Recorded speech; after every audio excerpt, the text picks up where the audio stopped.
મજામાં? ઓકે, સરસ. કેટલા લોકો આમાં મને ઓળખે છે? ઘણા બધા. ઓકે, કેટલા લોકો પહેલી વાર મારો લેક્ચર એટેન્ડ કરે છે? સરસ. તો હું એક માણસ છું અને મારું નામ છે ડૉક્ટર ઉમેશ મેર અને સ્પર્ધાત્મક ફિલ્ડની અંદર અભિયમ ચાલુ છું ત્યારથી સંકળાયેલા છીએ અને ભણાવીએ છીએ. મારો જે વિષય છે એ છે બંધારણ અને ભૂગોળ. આ બે વિષય મારા છે જે મેક્સિમમ કવર થાય છે તમારા કોન્સ્ટેબલની અંદર. બંધારણ તમારે 30 માર્કનું છે અને ભૂગોળ તમારે અરાઉન્ડ 15 માર્ક આજુબાજુનું છે. આમ જોવા જાવ તો ભૂગોળ, વારસો અને ઇતિહાસ 50 માર્કનું ત્રણેય છે. તો એમાં ત્રણેયનું વેઇટેજ કરો તો 15 થી 17 માર્કનું થાય. તો 15 થી 17 માર્કની ભૂગોળ છે, 30 માર્કનું બંધારણ છે.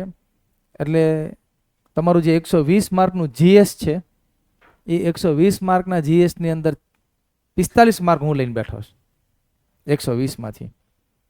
એટલે મારા લેક્ચર મેક્સિમમ આવશે અને જેટલું ક્લાસમાં કરાવું એટલું પરફેક્ટ કરવાનું. લાસ્ટ જે કોન્સ્ટેબલ આપણે ગઈ હમણાં એમાં જે બંધારણ પૂછાયું છે, તો જે જૂના વિદ્યાર્થીઓ છે એને ખબર જ હશે કે લેક્ચરમાંથી લગભગ 30માંથી 26-27 પ્રશ્ન ડાયરેક્ટ લેક્ચરમાંથી મળી જાય. અને એવું બી નથી કે લેક્ચર 70-80 હોય. 60-70 લેક્ચર લીધા હોય અને પૂછાય તો વાત અલગ છે, પણ આપણા બહુ લિમિટેડ લેક્ચર, પણ એટલામાંથી જ તમારે 26-27 માર્કનું પૂછાણું. તો એ બહુ મોટી વાત કહેવાય. ઓછી મહેનતે વધારે માર્ક તમે કવર કરી શકશો. લગભગ પીપીટી અને લેક્ચરમાંથી જ તે કવર થઈ જાય છે મોટા ભાગનું. ભૂગોળ, તો ભૂગોળ આ વખતે જાજુ પૂછ્યું, 20 માર્ક આજુબાજુ લગભગ એ લોકોએ લઈ લીધું ભૂગોળ. અને એમાંથી 14 થી 15 પ્રશ્ન મેં જોયા કે જે પીપીટીમાંથી અને આપણે લેક્ચર લીધા હોય એમાંથી બેઠા હતા. 3-4 પ્રશ્ન એવા હતા કે જેના માટે તમારે આપણી બુક વાંચવી પડે, પણ એક બી પ્રશ્ન બુકની બહાર નથી.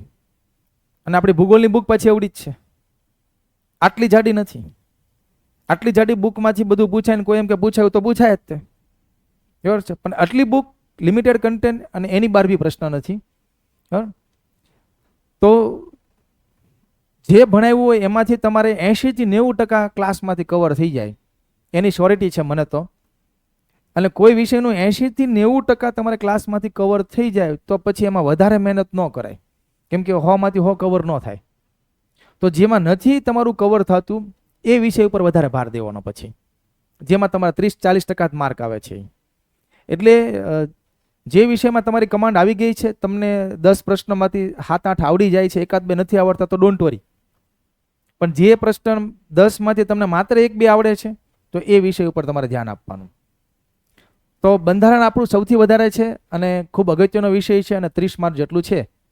તો કેટલા લોકો પહેલી વાર બંધારણ ભણી રહ્યા છે? ફર્સ્ટ ટાઈમ પોતાના જીવનમાં પહેલી વાર બંધારણ ભણી રહ્યા હોય એવા લોકો? ઓકે, કેટલા લોકો ભણેલા છે બંધારણ? ઓકે, આમાંથી કેટલા ગ્રેજ્યુએટ છે, જેને પૂરું થઈ ગયું ગ્રેજ્યુએશન? ઓકે, બાકી બધા 12 પાસ. બરાબર. આમાંથી સાયન્સ વાળા કેટલા છે? ઓકે, કોમર્સ વાળા? સરસ. આર્ટ્સ વાળા? ઓકે, ચાલો. તો સાયન્સ ખબર આર્ટ્સથી કંઈ ફેર પડતો નથી. એનાથી તમારા એક્ઝામને કોઈ ફરક પડવાનો નથી. જે કાંઈ ફેર પડશે એ તમારી મહેનતથી પડશે. જો સારી મહેનત કરશો તો પાસ થઈ જાઓ, નહીં કરો તો નહીં થાવ. એનાથી કોઈ જગ્યાએથી ફેર પડશે નહીં. તો મહેનત કરવાની છે, એ મેન પહેલો રસ્તો છે. ઓલો સાયન્સ વાળો, ઓલો કોમર્સ વાળો, આર્ટ્સ, એવું એનાથી કાંઈ ફેર પડવાનો નથી. બરાબર. ઓકે, તમે કોઈ પહેલી વાર બંધારણ નથી ભણી રહ્યા. ધોરણ 6 થી 10ની સામાજિક વિજ્ઞાનમાં આવે જ છે, બરાબર છે. એટલે એવું નથી કે તમે બંધારણ જીવનમાં પહેલી વાર ભણશો, પણ સ્પર્ધાત્મક યુગને લગતું તમે પહેલી વાર ભણશો બંધારણ જે છે. આમાંથી કેટલા ઓબીસી વાળા છે? ઓકે, કેટલા ઈડબ્લ્યુએસ? ઓકે, તો તમને ખબર પડી જાય કે મેરિટ કઈ રીતના જાહે. જો આપણે એક ક્લાસમાં જ ઓબીસી વાળા, જનરલ વાળા, ઓકે, સમજાય છે?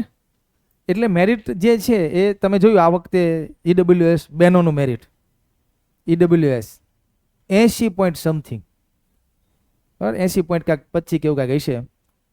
80 માર્ક મતલબ તમારે પેલું ઓલું જે પાર્ટ એ છે, જે મેથ્સ રીઝનિંગ ને ગુજરાતી છે, 80 માર્કનું છે, એના 40% મિનિમમ લેવાના, તો જ તમે પાસ ગણાવો.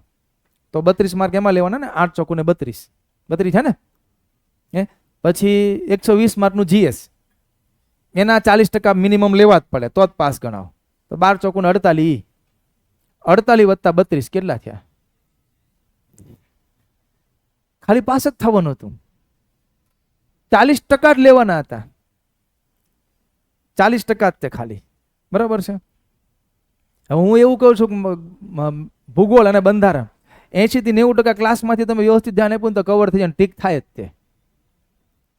અને મેરિટ 40% જાય બહેનોનું. ભાઈઓનું કેટલું છે? 119 ઓબીસી વાળાને, એસીબીસી વાળાને 119 એટલે 120 ગણો 200 માંથી. બહેનો ઈડબ્લ્યુએસ 200 માંથી 80. ઈડબ્લ્યુએસ વાળા તો ફાયદો જ છે બહેનોમાં. તો આ વખતે કાંઈ એટલું બધું ઊંચું જાહે જ નહીં. ક્વોલિફાય થઈ જાવ ને થોડું ઘણું સારા માર્ક લાવો. બરાબર. ભાઈઓને એમાં જનરલ વાળાને થોડી તકલીફ વધારે છે, મેરિટ ઊંચું જાય છે. બાકી બધાનું સેમ રહેશે, 2-5 માર્કનો ગેપ છે, બહુ જાજો નથી રહેતો. તો આપણું 120 અટક્યું અરાઉન્ડ. 120 એટલે કેટલા ટકા થયા? 200 માંથી 60% થયા ને. બરાબર. 120 માર્ક એટલે કેટલા થયા? 60%. 60% તમને આવડી જાય, તમે પાસ થઈ જાઓ, એ પાક્કું થઈ ગયું. કેટલા લાવવાના આપણે? 80% થી 90% લેવાના, એટલે આપણે બિન હથિયારી થઈ જઈએ. 100 માંથી 100 કોઈ ન આવે. 200 માંથી 200 જિંદગીમાં આવવા નથી. ગમે એટલો હોશિયાર હોય, ગમે એટલો 30 માર્ક ખાન હોય, 200 માંથી 200 ન આવે. 200 માંથી 190 પણ ન આવે, 180 પણ ન આવે. એ મેક્સિમમ 160 થી 70 વચ્ચે કદાચ રહે.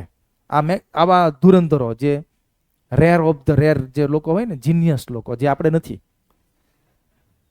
જો આપણે જીનિયસ હોત તો અત્યારે કદાચ કોન્સ્ટેબલની તૈયારી માટે ન આવ્યા હોત. એટલે આપણે એવા જીનિયસ નથી. બરાબર. એટલે હું જીનિયસ હોત તો હું આવ્યો ન હોત, હું નાસામાં હોત, સાયન્ટિસ્ટ હોત, વૈજ્ઞાનિક હોત. બરાબર. આપણે કંઈક નવા નવા સંશોધનો કરતા હોત. આપણે બધા હરખા જ છીએ, કંઈ નવી નથી. પણ અમે શું કર્યું? અમે જે તે સમયે તૈયારી કરી અને પાસ કરી નાખી પરીક્ષાઓ. જે તે સમયે અમારી વખતે અમે જ્યારે જીપીએસસી આપી હતી તો જીપીએસસી પ્રિલિમ પાસ કરી, ડીવાયએસઓ પીઆઈ પ્રિલિમ પાસ કરી હતી. પછી સોશિયલ વેલફેર ઓફિસરની એક્ઝામ પાસ કરી, ડીવી કરાવ્યું હતું. હોમિયોપેથિકની પાસ કરી, ડીવી કરાવ્યું હતું. હું પણ પોતે સાયન્સ બેકગ્રાઉન્ડમાંથી છું, મેં બીએચએમએસ કરેલું છે હોમિયોપેથી. તમે ડૉક્ટર છીએ, અભયભાઈ ડૉક્ટર છે. બરાબર. તો ડૉક્ટરી કરીને આ કરીએ છીએ. બરાબર. આમાંથી તમારા ઘણા લોકો એવા હશે કે જે અલગ અલગ ફિલ્ડમાં હતા, પણ ક્યાં એવા? કોન્સ્ટેબલમાં. એટલે તમે જીવનમાં શું કરો નક્કી ન હોય, પણ જે કામનું હોય એ કરવાનું હોય. તો આવનારા ભવિષ્યમાં આપણે કોન્સ્ટેબલ બનવાનો પૂરેપૂરો ગોલ છે કે બસ ખાલી ઘરે ધક્કો માર્યો જાઓ, ઘરે જતા નહીં, ત્યાં જઈને અભિયમવાળાને જતો, એવું નથી ને. ગોલ છે ને, પાસ થવું છે ને. ઓકે. આમાં ગ્રાઉન્ડ આવે ખબર છે ને? હે, કેટલા ગ્રાઉન્ડ થઈ જાય છે? ઓહો, અત્યારથી થઈ જાય છે. મતલબ ટાઈમમાં હો, 25 મિનિટમાં 5 કિમી કેટલા થઈ જાય? હાથું જો કરો તો મોટા ભાગના જૂના લાગે છે આમાં, જે એક વખત પડીને આવ્યા છે એને મોટા ભાગના એ છે. ઓકે, ચાલો વાંધો નહીં, કોઈ વાંધો નહીં. આમ જ પાસ થવાય. પહેલી વખતે થોડી ઘણી નિષ્ફળતા મળી, ડઝન્ટ મેટર. ડિપ્રેશનમાં જવા કરતાં નવી ઉર્જા સાથે નેક્સ્ટ માટે તૈયાર થઈ જાઓ. આ જ જીવનમાં સફળતાનો એક મસ્ત માર્ગ છે. તો તમે લોકો પાછા એની ઉર્જા સાથે આવી ગયા, એ બેસ્ટ વસ્તુ કહેવાય. કેમ કે આ વખતે જે પાસ થયા છે ને, એમાંથી મોટા ભાગના ગયા વખતે નહોતા નીકળ્યા, એ આ વખતે નીકળ્યા. હવે આ વખતે જે નથી નીકળ્યા ક્યાં, એ આવતી વખતે નીકળશે, જો યોગ્ય દિશામાં તૈયારી કરે તો. એટલે આમ જ થાય, એવું ન હોય. કોક જ એવા હોય 10 થી 20% એવા હોય કે જે સીધા 12 પાસ કર્યું ને કોલેજ ચાલુ હોય ને મેળ આવી ગયો. એવા અમુક હોય, એની યાર કમ્પેરિઝન નહીં કરવાનું. એનું જોઈને આપણે કાંઈ ઊંઘની ગોળીઓ નથી ખાવાની. એ તો આયલા કરે જીવનમાં. તો સ્ટાર્ટ કરીએ આપણો આજનો વિષય. બંધારણથી સ્ટાર્ટ કરીશું. એક સૂચના, બંધારણમાં હું જે કંઈ ભણાવું એ ટોપિક તમારે મારી સાથે સાથે તૈયાર કરવાનો અને બુકમાંથી જ કરવાનો. તમારો એડમિશન થઈ જશે એટલે બંધારણની બુક અહીંથી મળશે. એ બુકમાંથી સેમ ટોપિક સેમ ડે તૈયાર કરી નાખવાનો, જેવો પૂરો થાય એટલે તરત. પછી બીજો ટોપિક હું ભણાવું અને એની જે લેક્ચર ટેસ્ટ આવશે એમાં હું જૂના 2 ટોપિકમાંથી મૂકીશ લેક્ચર ટેસ્ટ. ત્રીજો આવે તો જૂનામાંથી. એવી રીતના હું નવું નહીં, એકલો નવામાંથી લેક્ચર ટેસ્ટ લઈશ એવું નહીં રહે. કેવું રહેશે? જેટલું ભણાવ્યું એ બધું. એટલે જે દિવસે મારો લેક્ચર આવે એ દિવસે તમારે જૂનું જેટલું મેં ભણાવ્યું ને બધું વાંચીને આવવાનું રહેશે. આમ નામ ખાલી નવું વાંચીને આવવાનું નહીં. અને હું જેટલી સૂચના આપું એને બ્લાઇન્ડલી ફોલો કરવાની છે. તમારે જરાય વિચાર કરવાનો નથી. તમને કીધું કે એટલું કરી નાખો એટલું કરી નાખવાનું. તમે 30માંથી 26, 27 આરામથી લઈ લેશો ને આપણે એટલા જ લેવા. આપણે 30માંથી 30 આવે તો આપણા નસીબ. બરાબર? બાકી આપણે કેટલા લેવા છે? 25 ઉપરનો ટાર્ગેટ છે ને એ હું લાવી દઈશ. એ તમારે ચિંતા કરવાની જરૂર નથી. પણ હારો રહેવાનું, કહું એટલું વાંચવાનું. અને બીજો બેસ્ટ રસ્તો હારો એ છે કે માનો કે હું કોઈ એક ટોપિક પૂરો કરું તો સેમ ટોપિકના જેટલા PYQ હોય, PYQ નો મતલબ પ્રીવિયસ યર ક્વેશ્ચન, PYQ. ઘણાને ખબર જ ન હોય, નવા આવે કે આ PYQ એ શું છે? એ કયો વિષય હતો? એ કયો વિષય હતો? તો PYQ નો મતલબ પ્રીવિયસ યર ક્વેશ્ચન, અગાઉની પરીક્ષામાં પૂછાયેલા પ્રશ્નો. તો જેવો ટોપિક પૂરો થાય એટલે ટોપિકની સાથે PYQ કરવાની ટેવ પાડી દો. એટલે જ્યારે આખો વિષય પૂરો થાય ને બધા PYQ કમ્પ્લીટ હશે. પછી હું તમને ન આવડે? બધું જ આવડે, પણ યોગ્ય રીતે માર્ગદર્શન જે આપે ને એને ફોલો કરવાનું. તો કઈ સૂચના આપી? પહેલી, મારી સાથે રહેવાનું, બુકમાંથી same topic line to line વાંચવાનો. બીજું, એ ટોપિકની સાથે PYQ કરતા જવાના. બરાબર છે? એટલી વસ્તુ તમારે છેક સુધી ફોલો કરવાની છે. તો સ્ટાર્ટ કરીએ. બંધારણ 30 માર્ક. 30 માર્ક છે. ગણિતના કેટલા છે? 30. રીઝનિંગ 30.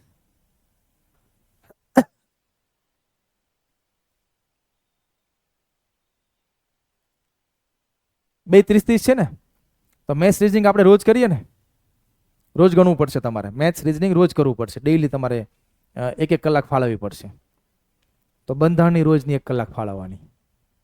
કેમ કે એના કેટલા માર્ક છે? 30. એટલે એની 1 કલાક રોજ ફાળવવાની.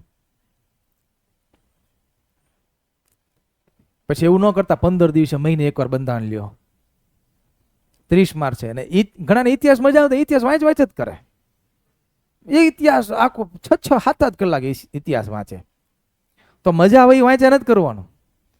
જેટલું વેઇટેજ છે એ પ્રમાણે વાંચવાનું છે. 30 મેથ્સ રીઝનિંગ 30 60 ને 30 બંધારણ 90 થઈ ગયા 200માંથી. 90 તો આ 3 વિષયના જ થઈ ગયા. તો આની રોજ તમારી 1 કલાક હોવી જોઈએ ડેઈલી. એ તમારા ટાઈમ ટેબલમાં હોવી જોઈએ ને હોવી જ જોઈએ. 15 દિવસે એકવાર મેથ્સ ન થાય, અઠવાડિયે એકવાર ન થાય, ડેઈલી મેથ્સ કરવું પડે, ડેઈલી રીઝનિંગ કરવું પડે, ડેઈલી બંધારણ પણ કરવું પડે. તો અનુચ્છેદ ગોખાશે. અને યોગ્ય ટાઈમે આવ્યા છો. બરાબર છે? એવું નથી કે દોડીને વી આવ્યા. એટલે તમારી પાસે સમય રહેશે તૈયારીનો. તમને 6 થી 8 મહિના મળે તો એ યોગ્ય ટાઈમ છે. એન ટાઈમમાં છેલ્લા 2-3 મહિનામાં કાંઈ ન થાય. 2-3 મહિનામાં ખાલી હેડિંગ યાદ રહે, ટોપિકના હેડિંગ જ યાદ રહે. બાકી આવડ્યું એવું લાગે પણ આવડે નહીં. બરાબર છે? તો બધા 2-3 મહિનાની તૈયારી કરી ન હોય. આ તમારી કોલેજની એક્ઝામ જેવું નહીં સમજવાનું. કોલેજની એક્ઝામ ન હોય ને, એક્ઝામની ડેટ ડિક્લેર થાય ને તારીખ હોય ને એના આગલા દિવસે તો એ ખાલી વિષય જોતા કયા વિષય છે આપણે, એ વિષય જોવે. પછી કેટલા વિષય, પછી આનું તો કે આટલા પ્રશ્ન, આટલા માર્ક, પછી બધી વાર્તાઓ ગોખીને જાય અને મન ફાવી લખીને આવે ને તો શું થઈ જવાય? પાસ થઈ જવાય છે. આમાં એવું ન હાલે. એટલે આનું તૈયારી છેલ્લા દિવસોમાં થાય ને પહેલેથી તૈયારી કરવી પડે. ગ્રાઉન્ડ લેવલથી સ્ટાર્ટ કરવું પડે તો જ સફળતા મળે. અને તમે યોગ્ય ટાઈમે આવ્યા છો.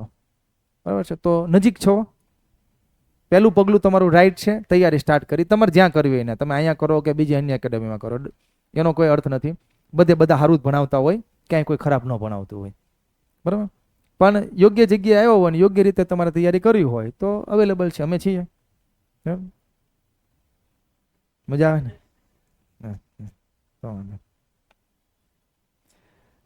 કેટલાને ગ્રાઉન્ડ નથી થતા? હાથ ઊંચો કરો તો. ન થતા હોય, ઓકે, બસ એટલાને જ નથી થતા. હાથ ઊંચો કરો તો. ગ્રાઉન્ડ કેટલા નથી થતા? તું તો જૂનો છો યાર, તારે નથી થતું? ઓકે, બાકી બધાને ગ્રાઉન્ડ થઈ જાય. એમ ન કહેતા કે એ તો દોડી જવું, વાંધો નહીં એમ નહીં.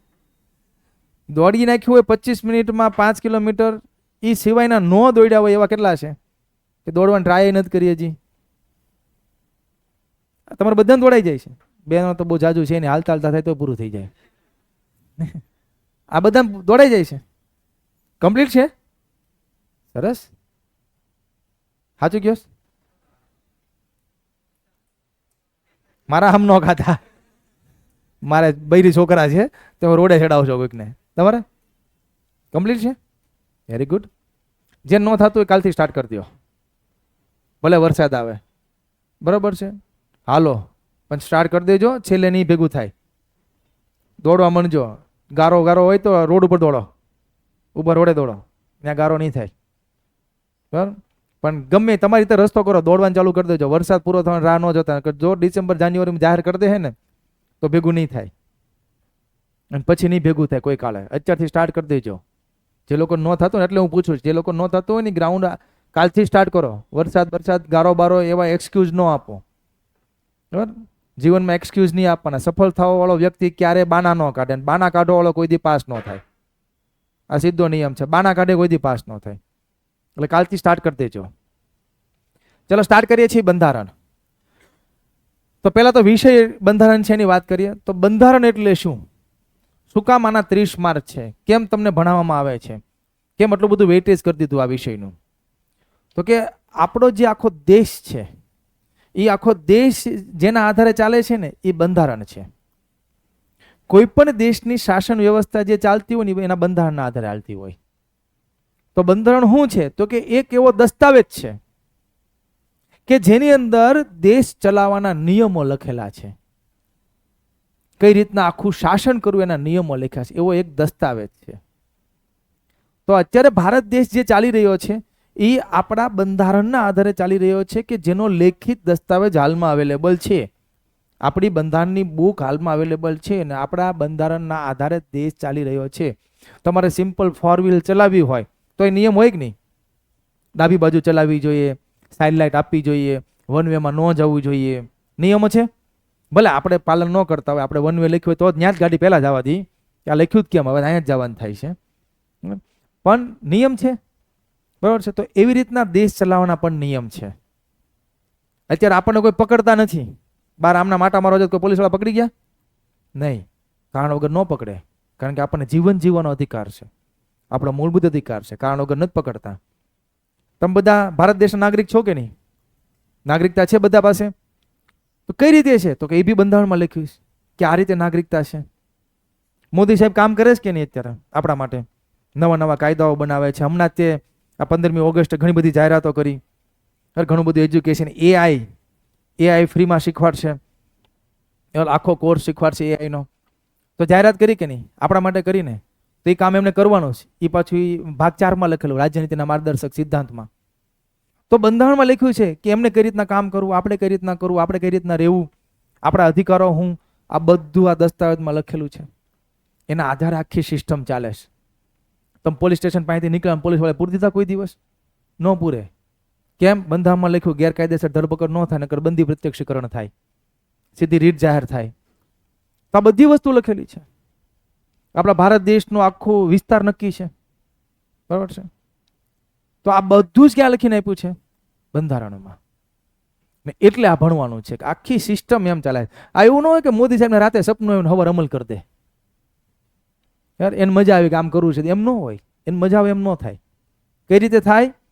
બંધારણ મુજબ જ બધું કામ થાય. આ વિરોધ પક્ષ કહે છે ને અત્યારે કે ભારત દેશનું બંધારણ ખતરામાં છે. કઈ રીતના એને જ ખબર છે જી. બરાબર છે. પણ છે ને અત્યારે આ આંદોલન થયું હતું જંતર મંતર ઉપર, જોયું ને જેનજીનું, CJP વાળા પગ્યા હતા બધા. તો આંદોલન કર્યું, થઈ કે? હા થઈ કે. બંધારણમાં લખેલું છે. શાંતિપૂર્વક થઈ કે, શસ્ત્ર વિના. અનુચ્છેદ 19માં છે. તો થઈ કે છે, પણ શાંતિપૂર્વક. તોફાન ન કરી શકો તો પાછું તમને આવ્યું બને. તો આ બધું ચાલે છે. આ બધું આખું સિસ્ટમ છે. એક કોઈ મન ફાવે એમ રોડ ઉપર ઉભો રહીને હું હવે મારા દેશનો વિરોધ કરવો છે, મોદી સાહેબનો વિરોધ, એમ કે રોડ ઉપર ન ઉભું રહી જાય, ઉપાડી લઈ જાય. તો બધું એક સિસ્ટમથી ચાલે છે ને એ આખું બધું લખીને આપ્યું છે. ક્યાં? બંધારણમાં. એક એવો અગત્યનો લેખિત દસ્તાવેજ કે આખા ભારત દેશની સિસ્ટમ હાલે છે. આ ન હોય તો અફડાતફડી થઈ જાય. આટલો અગત્યનો દસ્તાવેજ છે ને એ પાછો આપણો દસ્તાવેજ લેખિત સ્વરૂપે અવેલેબલ છે. મસ્ત વ્યવસ્થિત બધા ભાગ, વ્યવસ્થિત બધા અનુચ્છેદ, બધું ક્રમબદ્ધ સૂચિબદ્ધ આપ્યું છે. બહુ મસ્ત લખેલું છે, અદ્ભુત છે. આખા વિશ્વનું લાંબુ બંધારણ છે આપણું. એટલું જોરદાર મસ્ત બંધારણ એ આપણે ભણવાનું છે. અને આ જે બંધારણની બુક અત્યારે હાલમાં અવેલેબલ છે તો એ ક્યાંથી આવી? ઋષિ મુનિઓ લખીને ગયા? હડપ્પિયન સંસ્કૃતિના લોકોએ લખી? નહીં. ઉપરથી પડી, ભગવાન આપી, તથાસ્તુ આલ્યો આ બંધારણ ભારત દેશનું, લ્યો વાંચો? નહીં. તો એ બંધારણ આપણા ભારતના લોકોએ લખ્યું છે. એ બધા લોકો આ બંધારણ લખવા માટે ભેગા થયા, એને નામ આપવામાં આવ્યું બંધારણ સભા. એક એવી સભા કે જેનો હેતુ હતો ભારત દેશનું બંધારણ લખવાનો. આ રેડીમેડ બુક નથી, આ લખી છે. એ લખવા માટે બધા ભેગા થયા હતા. એ ભેગા થયાને નામ આપ્યું સભા. કેવી સભા? બંધારણ સભા. તો આજનો આપણો પહેલો ટોપિક છે બંધારણ સભા. તમને એમ થાય કે આ ટોપિક આપણા સિલેબસમાં છે? આ છે. તમારા કોન્સ્ટેબલમાં બંધારણના સિલેબસમાં પહેલો મુદ્દો છે બંધારણનો ઉદ્ભવ અને વિકાસ. એ ઉદ્ભવ વિકાસ અંતર્ગત જ આ બંધારણ સભા આવે, કારણ કે અહીંથી લખવાનું ચાલુ થાય છે. બરાબર? એટલે આપણો ઉદ્ભવ વિકાસ આમ જોવા જાવ તો 1773 રેગ્યુલેટિંગ એક્ટ થી ઉદ્ભવ થઈ જાય. એ 1773 રેગ્યુલેટિંગ એક્ટ આવે ને બધા ચાર્ટર એક્ટ આવે ને પછી 1947 નો ભારત સ્વતંત્રતા અધિનિયમ આવે. 1773 થી 1947 એ આખો ઉદ્ભવ વિકાસ જ છે. પણ એ જો હું આજે ભણાવું ને તો કાલથી તમે તૈયારી બંધ કરી દો. એ એવો ટોપિક છે કે ભાઈ હવે આ થયું કે આ કરતા આપણે ગુણી ઉપાડી લેવું, વાડીએ વૈયા જાવું. એ હું છેલ્લે ભણાવીશ, પણ એ ઉદ્ભવ વિકાસ અંતર્ગત જ આવે. પછી એના એક્ટ અંગ્રેજોના પૂરા થાય ને પછી આપણી બંધારણ સભા આપણું બંધારણ લખવાનું ચાલુ કરે. એટલે હું ત્યાંથી ભણાવવાનું સ્ટાર્ટ કરું છું. પણ શેમાં આવશે આ? ઉદ્ભવ અને વિકાસ. અને બંધારણ સભાનો એક પ્રશ્ન તમારા પેપરમાં કન્ફર્મ ગણી લ્યો, આવે ને આવે છે, 100% આવશે. આના વગર તમારું પેપર હશે નહીં. તો જે ટોપિક કે જેમાંથી એક પ્રશ્ન આવે છે એ ટોપિક એવા મસ્ત કરવાના કે એમાંથી આવે એટલે આપણો માર્ક જાય નહીં. તો આવવાનો એક ટોપિક છે બંધારણ સભા. એક પ્રશ્ન આવશે જ. આ ઈ સમયનો ફોટો છે. આ ઈ સમયમાં બધા બેઠેલા છે આપણા બંધારણ સભાના સભ્યો. આ બધા ભેગા મળીને ભારત દેશનું જોરદાર મસ્ત બંધારણ લખ્યું. ઈ સમયમાં જે હતા ને બધા મોટા ભાગના એજ્યુકેટેડો, ઉદાહરણ તરીકે સરદાર વલ્લભભાઈ પટેલ છે, તે વકીલ હતા, એડવોકેટ. બધા જ આવા ભણેલા ગણેલા હતા, અત્યાર જેવા નહીં. 10 પાસ ને 8 પાસ ને 12 પાસ ને ક્રિમિનલ ને મર્ડર કરેલા ને એવા નથી. બરાબર? આ બધા દેશ પ્રેમી વાળા માણસો, દેશ માટે ભેગા થયેલા. પોતાના પેઢીનું કરવા માટે નહીં, દેશનું કરવા માટે. અત્યારે તો શું છે, સિમ્પલ કોર્પોરેટર બન્યો હોય ને તો 3-4 પેઢીનું તો કરી જ નાખે. તો આ બધા આપણા બંધારણ સભાના સભ્યો છે કે જેને મળીને આપણું બંધારણ લખ્યું. હવે આ ફોટામાં તમે જોઈ રહ્યા, આ અરાઉન્ડ સમજી લો કે 1946 નો ફોટો છે. આપણને આઝાદી ક્યારે મળી? 15 ઓગસ્ટ 1947. 47માં આઝાદી મળી. આ ભેગા ક્યારે થયેલા છે? 46માં. એનો મતલબ એમ કે 1946માં આપણે ગુલામ હતા. ગુલામ હતા કે નહીં? કેવું નથી ખબર, પહેલેથી આપણે આવું જ છે, અત્યારે છે એવું. પહેલા આપણે શું હતા? ગુલામ હતા. આપણી ઉપર બ્રિટન શાસન કરતું હતું, આપણા નિર્ણય બધા બ્રિટન લેતું હતું.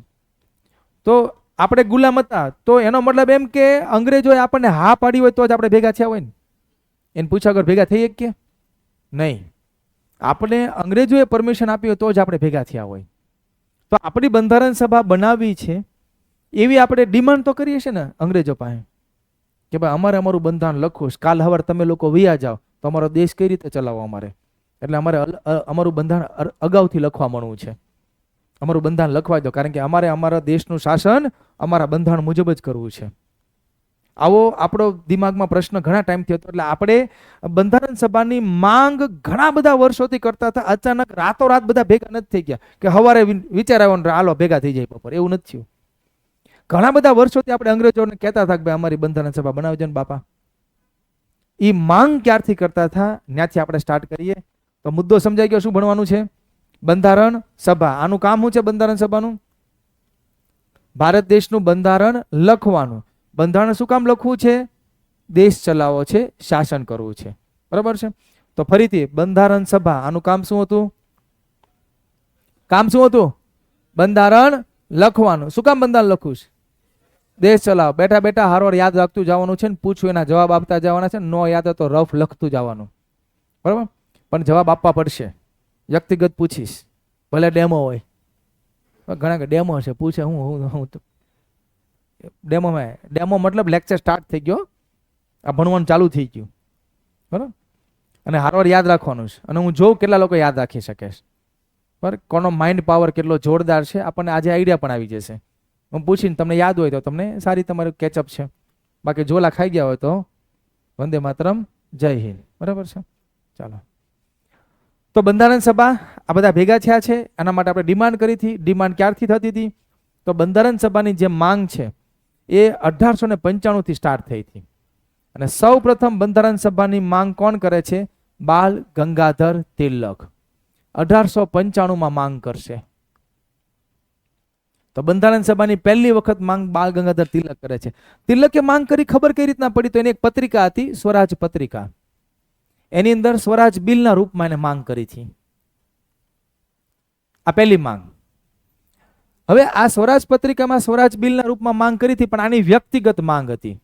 અને વ્યક્તિગત માંગ હોય ને એને અનૌપચારિક માંગ કહેવાય. અનૌપચારિક માંગ પરીક્ષામાં નથી પૂછતા, ઔપચારિક પૂછે. તો અનૌપચારિક ને ઔપચારિકમાં તફાવત શું? અનૌપચારિક માંગ એટલે વ્યક્તિગત માંગ, અને ઔપચારિક માંગ એટલે કોઈ પક્ષે ડિમાન્ડ કરી હોય, એ પક્ષ દ્વારા માંગ કરી હોય, એ ઔપચારિક થઈ ગઈ. તો આ ઓફિશિયલ ડિમાન્ડ નથી, આ અનઓફિશિયલ ડિમાન્ડ છે બાલ ગંગાધર તિલકની. પણ હા, કીધું ખરી કે ભાઈ અમારી બંધારણ સભા બનાવવી જોઈએ, આપણું બંધારણ હોવું જોઈએ, બરાબર?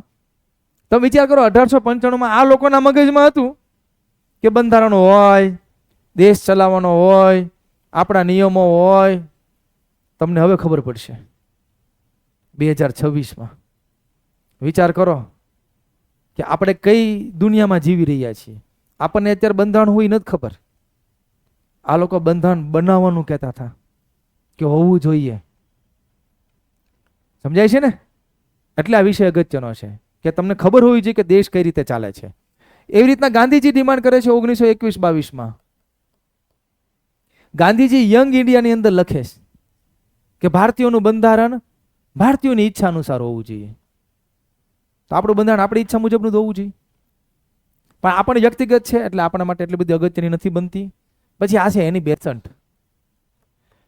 1922માં એની બેસન્ટ પણ ડિમાન્ડ કરે છે. સિમલા સંમેલન થાય છે અને સિમલા સંમેલનમાં કહેવામાં આવે છે એની બેસન્ટ દ્વારા કે ભાઈ એવું પણ સંમેલનનું આયોજન કરો કે જેમાં આપણી બંધારણ સભાનું આપણે ગઠન કરીએ. તો પહેલા તિલક ડિમાન્ડ કરે છે, ગાંધીજી ડિમાન્ડ કરે છે, એની બેસન્ટ ડિમાન્ડ કરે છે. કોની પાસે ડિમાન્ડ થઈ રહી છે? અંગ્રેજો પાસે. કારણ કે આપણે ગુલામ છીએ, એ હા ન પાડે ત્યાં સુધી આપણને મેળ ન આવે. તો આપણે ડિમાન્ડ કરી રહ્યા છીએ, પણ હજી હા નથી પાડી અંગ્રેજોએ. એને એમ થઈ તો બોલ્યા કરે, બરાબર? અત્યારે બધા બોલે છે ને, અમિત શાહને કયો રાજીનામું આપે, ગૃહમંત્રીને કયો રાજે અમારી ડિમાન્ડ છે, એમ ડિમાન્ડ પૂરી થઈ જાય, બરાબર છે? એ ડિમાન્ડ કરવા વાળા હવે ખોવાઈ જાય હમણાં, તમે જોજો. સિંહના મોઢામાં હાથ નાખ્યો છે. ધર્મેન્દ્ર પ્રધાન સુધી વાંધો નહોતો, બરાબર છે? ખબર છે આ બધું કરંટથી વાકેફ છો કે નહીં? બરાબર છે? આ બધી કરંટ ઘટનાઓ છે. ધર્મેન્દ્ર પ્રધાન રાજીનામું આપ્યું, વાંધો નહીં. હવે તમે અમિત શાહને કયો રાજીનામું આપો, માફી માંગે, અમિત શાહ શું કરે? સિંહને કહેવાય તારું મોઢું ગંધાય? ન કહેવાય, બરાબર? હવે ખબર પડશે. હવે એ જેટલા 4-5 છે ને એ ગોત્યા નહીં જડે. તો આ માંગ કરીએ છીએ, કોઈ ફૂલફિલ થઈ નથી. હવે આવે છે તેજ બહાદુર સપ્રુ 1923માં ડિમાન્ડ કરે છે Commonwealth bill of India. Commonwealth bill of ઇન્ડિયાના રૂપમાં માંગ કરે છે. આને પણ અંગ્રેજો પરમિશન નથી આપતા બિલને. ગાંધીજી પરમિશન આપે છે, અંગ્રેજો પરમિશન આપતા નથી. મોતીલાલ નહેરુ 1924માં ડિમાન્ડ કરે છે. હવે આ મોતીલાલ નહેરુ, આ જવાહરલાલ નહેરુ નથી. મોતીલાલ નહેરુ કોણ હતા? જવાહરલાલ નહેરુના પિતા, એના ફાધર. ઈ 1924માં ડિમાન્ડ કરે છે. અને મોતીલાલ નહેરુ જે ડિમાન્ડ કરે છે ને ત્યારે અંગ્રેજો એમ કહે છે કે હું તમે બંધારણ સભા મંડાણા આવડે લખતા પહેલા 1895 થી મંડાણા. આપણે કીધું મોકો તો આપો, એને કીધું લખો. તો કે કાંઈ વાંધો નહીં. આપણી ભારતીય રાષ્ટ્રીય કોંગ્રેસે મોતીલાલ નહેરુને આ કામ આપ્યું. એક સમિતિ બનાવવામાં આવી જેના અધ્યક્ષ મોતીલાલ નહેરુને બનાવવામાં આવ્યા અને એને પોતાનો રિપોર્ટ ઓગસ્ટ મહિનામાં 1928માં રજૂ કર્યો. એ રિપોર્ટને નામ આપવામાં આવ્યું નહેરુ રિપોર્ટ. ક્યારે રજૂ થયો? 1928માં. આ નહેરુ રિપોર્ટ એટલે ભારત દેશનું બંધારણ બનાવવાનો પહેલો પ્રયત્ન. ભારત દેશનું બંધારણ બનાવવાનો પહેલો પ્રયત્ન એટલે કયો રિપોર્ટ? નહેરુ રિપોર્ટ. એટલે જ નહેરુ રિપોર્ટને ભારત દેશના બંધારણની બ્લુ પ્રિન્ટ કહેવામાં આવે છે.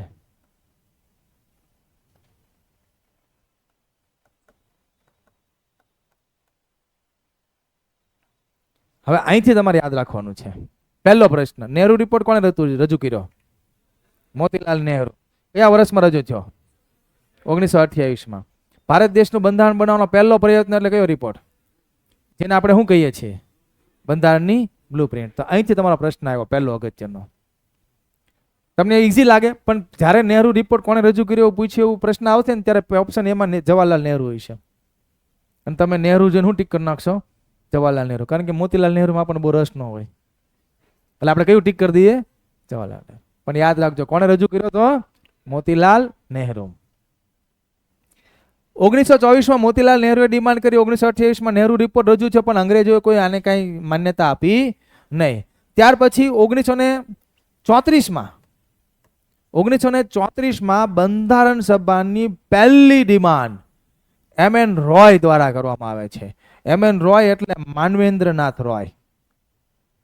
ફરીથી બંધારણ સભાની પહેલી માંગ એમ.એન. રોય દ્વારા કરવામાં આવે છે. વર્ષ 1934. પ્રશ્ન, બંધારણ સભાની સૌ પ્રથમ માંગ કોને કરી? તિલક ટીક ન કરતા. ટીક શું કરવાનું છે? એમ.એન. રોય. કારણ કે આ ઓફિશિયલ ડિમાન્ડ છે. આ ડાબેરી પક્ષના નેતા હતા. પક્ષ દ્વારા ડિમાન્ડ થાય તો કેવી કહેવાય? ઓફિશિયલ ડિમાન્ડ કહેવાય. આપણી પરીક્ષામાં આપવું છે. અને બંધારણ સભા ધોરણ 8ની સામાજિક વિજ્ઞાનમાં આપીશ. આ ધોરણ 8માં છે. અને એમાં બંધારણ સભાની માંગમાં કોઈના નામનો ઉલ્લેખ હોય તો એમ.એન. રોયનો છે. એટલે આપણી પરીક્ષામાં જો પૂછે તો એમ.એન. રોય જ આવે. ચલો, અત્યાર સુધીના કામના પ્રશ્ન. નહેરુ રિપોર્ટ કોણે રજૂ કર્યો? કયા વર્ષમાં? બંધારણ સભાની સૌ પ્રથમ માંગ કોને કરી? એમ.એન. રોય. કયા વર્ષમાં? 1934માં. બ્લુ પ્રિન્ટ એટલે બંધારણ બનાવવાનો પહેલો પ્રયત્ન એટલે નહેરુ રિપોર્ટ. કોણે રજૂ કર્યો? નહેરુ. પછી 1934માં જ ભારતીય રાષ્ટ્રીય કોંગ્રેસ દ્વારા ડિમાન્ડ કરવામાં આવે છે. આમે એટલા માટે મૂક્યું કારણ કે એનસીઆરટી જે છે, જીસીઆરટી એનસીઆરટી ખબર પડે ને? એનસીઆરટી એટલે કેન્દ્ર સરકારનો કોર્સ. એનસીઆરટીમાં 1934 ભારતીય રાષ્ટ્રીય કોંગ્રેસે ડિમાન્ડ કરીને લખેલું ક્લિયર કટ. એટલે આ પણ પૂછીએ કે આપણને પરીક્ષામાં આ બે માંગ ક્યારે ન ભૂલતા. પહેલી એમ.એન. રોય 1934 અને ભારતીય રાષ્ટ્રીય કોંગ્રેસનું વર્ષ પૂછશે. કયા વર્ષમાં? 1934. પછી 1938માં જવાહરલાલ નહેરુ દ્વારા ડિમાન્ડ કરવામાં આવે છે. હવે જવાહરલાલ નહેરુ આવી ગયા, મોતીલાલ નહેરુ ગયા. હવે કોણ આવ્યું? જવાહરલાલ નહેરુ. એને 1938માં ડિમાન્ડ કરીને એને એવું કીધું કે ભારતીયોનું બંધારણ કોઈ પણ પ્રકારના બાહ્ય હસ્તક્ષેપ વગર ભારતીયો દ્વારા જ ઘડાવવું જોઈએ. ભારતીયોનું બંધારણ કોઈ પણ પ્રકારના બાહ્ય હસ્તક્ષેપ વગર. કોનો બાહ્ય હસ્તક્ષેપ ન હોવો જોઈએ? અંગ્રેજોનો. એના બાહ્ય હસ્તક્ષેપ વગર ભારતીયો દ્વારા જ ઘડાવવું જોઈએ, બનવું જોઈએ, આવું કીધું. તો આપણે ક્યારથી ડિમાન્ડ સ્ટાર્ટ કરી હતી? 1895માં બાલ ગંગાધર તિલકે ડિમાન્ડ કરી. 1921-22માં ગાંધીજીએ ડિમાન્ડ કરી. 1922માં એની બેસન્ટે ડિમાન્ડ કરી. 1923માં તેજ બહાદુર સપ્રુએ ડિમાન્ડ કરી. 1924માં મોતીલાલ નહેરુએ ડિમાન્ડ કરી. 1928માં નહેરુ રિપોર્ટ રજૂ થયો જેને બ્લુ પ્રિન્ટ કીધી. 1934માં એમ.એન. રોયે ડિમાન્ડ કરી. 1934માં ભારતીય રાષ્ટ્રીય કોંગ્રેસે ડિમાન્ડ કરી. 1938માં જવાહરલાલ નહેરુએ ડિમાન્ડ કરી. અંગ્રેજોએ ફૂલફિલ કરી નહીં. એના પેટનું પાણી ન હિલ્યું. એટલા વર્ષોથી ડિમાન્ડ કરીએ, કાંઈ ફેર પડતો નથી. સાલા હાથ નથી પાડતા બંધારણ સભા બનાવવા દેવાની આપણી. હું કામ બંધારણ સભા બનાવીશ? સીધો દેશ ચલાવવા માંડવાનો. પેલા શું કરવું પડે? બંધારણ સભા. બંધારણ લખવું પડે ને. તો બંધારણ સભા શું કામ બનાવીશ? બંધારણ લખવા માટે. બંધારણ શું કામ લખવું છે? દેશ ચલાવવો છે. તો અંગ્રેજો હાથ નથી પાડતા સાલા. 38 આવી ગયું. 38. હવે આવે 39નું વર્ષ. 1939 વર્ષમાં બીજું વિશ્વયુદ્ધ સ્ટાર્ટ થાય. 1939 થી 1945. 39માં ચાલુ થાય અને પૂરું થાય 45માં. તો 1939ના રોજ બીજું વિશ્વયુદ્ધ સ્ટાર્ટ થાય છે. હવે બીજું વિશ્વયુદ્ધ સ્ટાર્ટ થાય ને ત્યારે બ્રિટનની અંદર વિન્સ્ટન ચર્ચિલ વડાપ્રધાન હોય. આ બ્રિટનના વડાપ્રધાન હોય એ સમયના ચર્ચિલ. આ છે ને કન્ઝર્વેટિવ પાર્ટીના નેતા છે. જો આપણે ગુજરાતમાં બે પાર્ટી મોટા ભાગે તમે નામ સાંભળતા, ભાજપ, કોંગ્રેસ, બરાબર. બ્રિટનમાં બે પાર્ટી, કન્ઝર્વેટિવ પાર્ટી અને લેબર પાર્ટી. એ સમયમાં લેબર પાર્ટી આપણા માટે બહુ સારી હતી, આપણા માટે સહાનુભૂતિ રાખતી હતી પાર્ટી. પણ એ સત્તામાં નથી. સત્તામાં કઈ છે? કન્ઝર્વેટિવ પાર્ટી છે. એનો નેતા વિન્સ્ટન ચર્ચિલ. મોઢું જોવો તેમ થાય ગળાપ છે દબી દી. અને આપણા માટે તદ્દન નેગેટિવ માણસ. આપણને આઝાદી આપવામાં કે આપણી બંધારણ સભા બનાવવા દેવામાં એને કોઈ રસ જ નથી. હવે એ માણા પાછો વડાપ્રધાન છે અને વિશ્વયુદ્ધ સ્ટાર્ટ થયું 1939માં. જો આપણે કોઈ યાર બાંધ્યા જ નથી. બાંધ્યું છે બ્રિટન, પણ આપણે ગુલામ છીએ એટલે આપણને યુદ્ધમાં ધકેલી દીધા. કેમ કે આપણા આંતરિક ને બાહ્ય નિર્ણય જ લઈએ કે, અને યુદ્ધમાં આપણે ધકેલો એટલે બાહ્ય નિર્ણય એને લીધો. હવે યુદ્ધ કરવા માટે આપણા સૈનિકો મોકલવાના, એટલે યુદ્ધમાં આપણે જવાનું. આપણે કાંઈ લેવા દેવા નહીં, આપણને કાંઈ ફાયદો નહીં. જવાનું આપણે, બાંધવાનું, મરવાનું આપણે. એટલે આપણે અંગ્રેજોનો વિરોધ કર્યો કે ભાઈ અમને શું કામ યુદ્ધમાં ધકેલવાનું? અમે આ યુદ્ધ લડીએ તમને ફાયદો હું? અમથા મરવાના, અમથા મરવા નથી જવું. કંઈક તમે અમને ફાયદો થાય એવું કરો. તો ચર્ચિલ કે શું જોતું છે? તો આપણે કીધું કે અમને ખાલી બંધારણ સભા બનાવવા જો ને અત્યારે, બાકી બધું જોઈ જઈશ. ચર્ચિલ કે કાંઈ વાંધો નહીં, જાઓ તમારી બંધારણ સભા બનાવવા દઈશ, તમે અત્યારે યુદ્ધમાં લડવા માંડો. આપણે કીધું એમ નહીં. ચર્ચિલ કે કેમ? કે લેખિતમાં આપો. આપણે શું કીધું? લેખિતમાં આપો. ચર્ચિલ કે અત્યાર સુધી પૂછતોય નહોતો ને હવે પાછું લેખિતમાં જોતું. વાહ. કે આપણે કીધું, એને સમજાયું કે જો ચર્ચિલભાઈ, એમાં એવું થયું હતું કે પહેલું વિશ્વયુદ્ધ ક્યારે થયું હતું? 1914 થી 1918. આ પહેલું વિશ્વયુદ્ધ. બીજું વિશ્વયુદ્ધ 39 થી 45 ને ત્રીજું વિશ્વયુદ્ધ કોઈ કહેતા નહીં પ્લીઝ, હજી થયું નથી, કરતાય નહીં, થાહે નહીં. ઘણા તો કે થાવાનો ફોન આવ્યો લાગે, ટ્રમ્પનો બાંધવાનો પ્લાન છે. બાજરો ઘઉં બધું ભેગું કરી લેજો. થયું નથી. બે જ થયા અત્યાર સુધીમાં, અને પોસાય એમ પણ નથી. ત્રીજું વિશ્વયુદ્ધ. તો પહેલું વિશ્વયુદ્ધ 1914 થી 1918, બીજું 1939 થી 1945. તો પહેલું વિશ્વયુદ્ધ જ્યારે સ્ટાર્ટ થયું ને ત્યારે ગાંધીજી આફ્રિકા હતા. પછી 1915માં એ ભારત દેશ આવ્યા આફ્રિકાથી.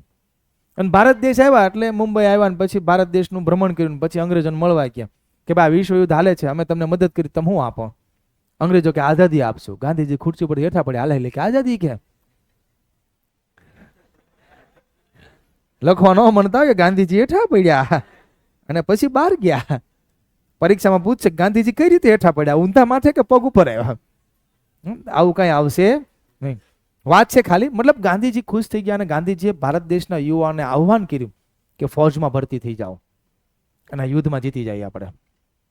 અને બધા ફૌજમાં ભરતી થઈ ગયા અને યુદ્ધ જીતી ગયા. અને 1918માં ગાંધીજી ગયા પાછા અંગ્રેજો પાસે કે ઓલું યુદ્ધ પૂરું થઈ ગયું, બ્રિટન જીતી પણ ગયું, કે યુદ્ધ પૂરું થઈ ગયું. બ્રિટન કે તો હું કે આપણે ઓલી વાત થઈ હતી આઝાદીની નહીં, એ કાંઈ ન મળે કે જવા જોઈએ. કે ગાંધીજી કે એમ થોડું હાલે યાર. કે ભાઈ ગાંધીજી કાંઠો તો પકડે નહીં, તે કીધું તું આજે હિંસામાં જ માનતા નહોતા. ઓલા કીધું હુયા તો કે તમને પૂરતી હું. ગાંધીજી ગમ ખાઈ ગયા. બરાબર છે. બીજું તો હું ગાંધીજી કરે, એ તો ખાલી કે ન માને તો પછી કે હું નહીં ખાવ, રિહાઈ જાય. એ જ કામ કરવાનું. ગાંધીજી દર વખતે આવું જ કરતા. કાંઈક તકલીફ થાય એટલે બાજવાનું નહીં, હું નહીં ખાવ. આ બેહી ગયો લ્યો ઉપવાસ ઉપર, ફાસ્ટિંગ શરીરે ન વધે, બધું મેન્ટેન રહે, બધું હાલ્યું છે. બરાબર. તો પહેલા વિશ્વયુદ્ધમાં આપણને અંગ્રેજોએ સ્કીમ આપી દીધી. સેમ પરિસ્થિતિ અહીંયા ચર્ચિલ એવું કહે છે કે તમે મદદ કરો, અમે તમને બંધારણ સભા બનાવવા દઈશું. પાછળથી ફરી ગયા તો એની હું ગેરંટી? એટલે આપણે એની પાસે એટલી લેખિતમાં માંગ્યું, તમે લેખિતમાં આપો તો અમે માનીએ આ વખતે. હવે અમારે પહેલા જેવી ભૂલ કરવી નથી. ચર્ચિલ કે કાંઈ વાંધો નહીં. હવે ચર્ચિલ ઉપર એટલું બધું દબાણ થયું છે ને એટલે આપણે એને આપણી ઈચ્છાને પૂરી કરવી જ પડશે, લેખિતમાં એને આપવું પડશે, કારણ કે દબાણ જેવું આપણે કર્યું છે. પણ એ મારો બેટો બહુ હોશિયાર, એ એવું લેખિતમાં આપશે કે જે આપણે જ ન સ્વીકારીએ, કે આપણે સામે જ ના પાડી દઈએ. આવલા જેવું કોણીએ ગોળ ચોંટાડે. હંમેશા ઉદાહરણ આપું, બરાબર છે? તમને ગોળ ખાવાની બહુ ઈચ્છા હોય, બહુ ભાવતો હોય, તમારા ભાઈબંધને કે ગોળ આપ, પણ એવો આલવિતરો હોય એ ગોળ તમને હાથમાં ન આપે, કોણે ચોંટાડીને કે હવે જ ખાતું. હવે ઘરે જઈને ટ્રાય કરજો, આ ગોળ લગાવીને કોઈ ખાઈ શકો કે નહીં? લગભગ નહીં ખાઈ શકો. હા, એ એહરીને હેઠો આવે ને પછી તમે આમ ખાઓ એમ નહીં પાછું. બરાબર. અમુકના હાથ પાછા બાંગા તાંગા થતા હોય, અહીંથી આમ નીકળતા હોય ને આમ, એ અપવાદ નહીં. અરે આખા રબ્બરની જેમ ગમે ને હાથ જઈને આવતા હોય તો એ બી નહીં. બાકી પોસિબલ નથી. કેવાનો મતલબ એ કે સ્કીમ આપશે પણ આપણે સ્વીકારી નહીં શકીએ એવી આપશે. જોઈએ શું આપે છે. 1939માં દબાણ કર્યું, દબાણને વશ થઈને ચર્ચિલે એક ઓફર મોકલી, 1940માં જ મોકલી. એ ઓફર ઓગસ્ટ મહિનામાં આવી એટલે એનું નામ પડ્યું ઓગસ્ટ ઓફર. હવે વાત કરીએ ઓગસ્ટ ઓફરની. 8 ઓગસ્ટ 1940. તો બંધારણ સભાની સૌ પ્રથમ માંગ કોને કરી? કોને કરી? કયું વર્ષ? ભારતીય રાષ્ટ્રીય કોંગ્રેસ. નહેરુ રિપોર્ટ કોને રજૂ કર્યો? પહેલું વિશ્વયુદ્ધ ક્યારે થયું? બીજું વિશ્વયુદ્ધ ક્યારે થયું? ગાંધીજી આફ્રિકાથી ભારત દેશ ક્યારે આવ્યા? બરાબર છે, યાદ રહેશે ને બધું? ઓકે. હવે ઓગસ્ટ ઓફર. ઓગસ્ટ ઓફર કયા વર્ષમાં આવી? 1940. ઓગસ્ટ મહિનામાં આવી એટલે ઓગસ્ટ ઓફર. બરાબર. જે દિવસે ઓગસ્ટ ઓફર આવી એ દિવસે ભારત દેશના વાયસરોય હતા લિન લિથગો. અત્યારે ખાલી યાદ રાખી લો, વાયસરોય કોણ, હું આ તે જવા દો. વાયસરોય કોણ હતા?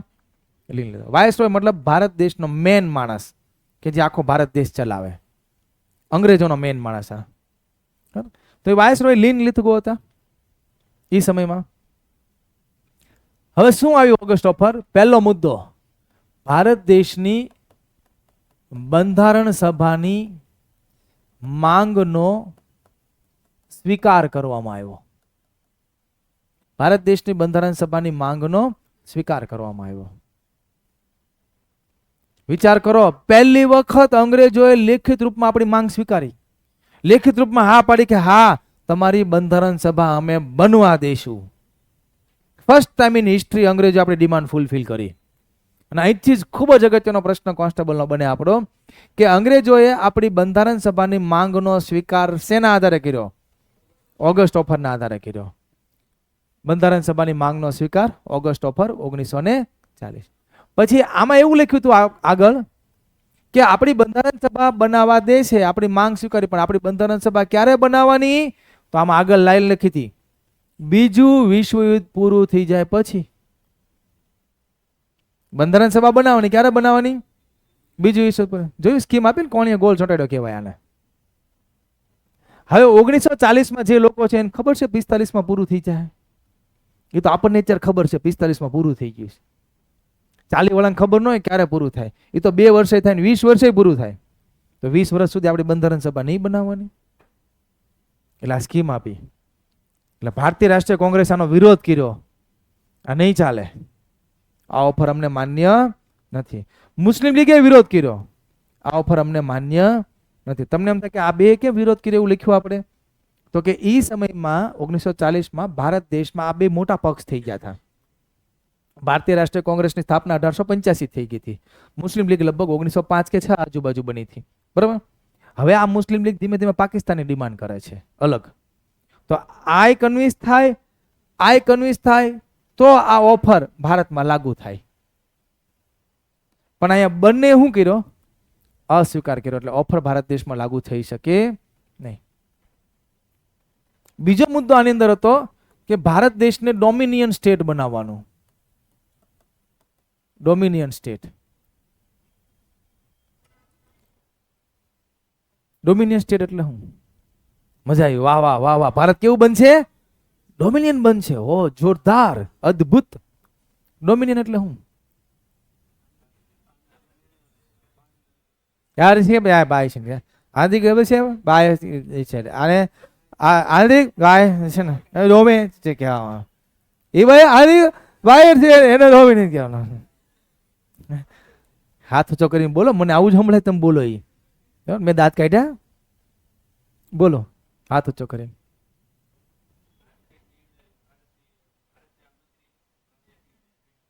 Yes, very good. જે દેશ પોતાના આંતરિક નિર્ણય પોતે લઈ શકે અને બાહ્ય નિર્ણય પોતે ન લઈ શકે એને ડોમિનિયન સ્ટેટ કહેવાય. બાહ્ય નિર્ણય એટલે કયા? તો કે બાહ્ય નિર્ણય એટલે યુદ્ધની બાબત હોય, સૈન્યની બાબત હોય, નાણાંની બાબત હોય, એ બાહ્ય નિર્ણય છે. આંતરિક નિર્ણય એટલે શું? તો કે આપણા દેશમાં અંદરો અંદર કઈ વહીવટ કરવો હોય એ આંતરિક નિર્ણય. આ બે નિર્ણયમાંથી એક આંતરિક નિર્ણય આપણે પોતે લઈ શકીએ, બાહ્ય ન લઈ શકીએ એટલે ડોમિનિયન કહેવાય. તો આવું બનાવવાનું છે. કેમ આવું બનાવવાનું? તો કે આપણે કેવા છીએ 1940માં? ગુલામ છીએ. હવે ગુલામ એટલે હું?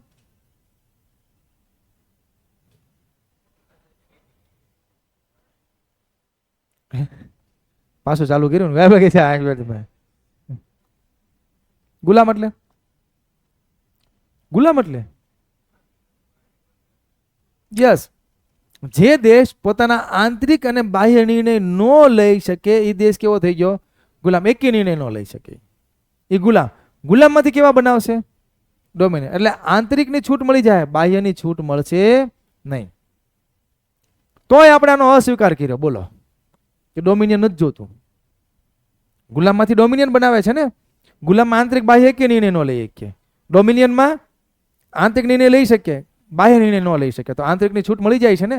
તો સારું કહેવાય ને? આંતરિકની છૂટ તો આપે છે અંગ્રેજો. સારું ન કહેવાય? નહીં, કેમ કે આપણે ડોમિનિયન જોતું જ નથી. આપણે પૂર્ણ સ્વરાજ માંગીશ. આપણે શું માંગેલું છે? પૂર્ણ સ્વરાજ. પૂર્ણ સ્વરાજ એટલે શું?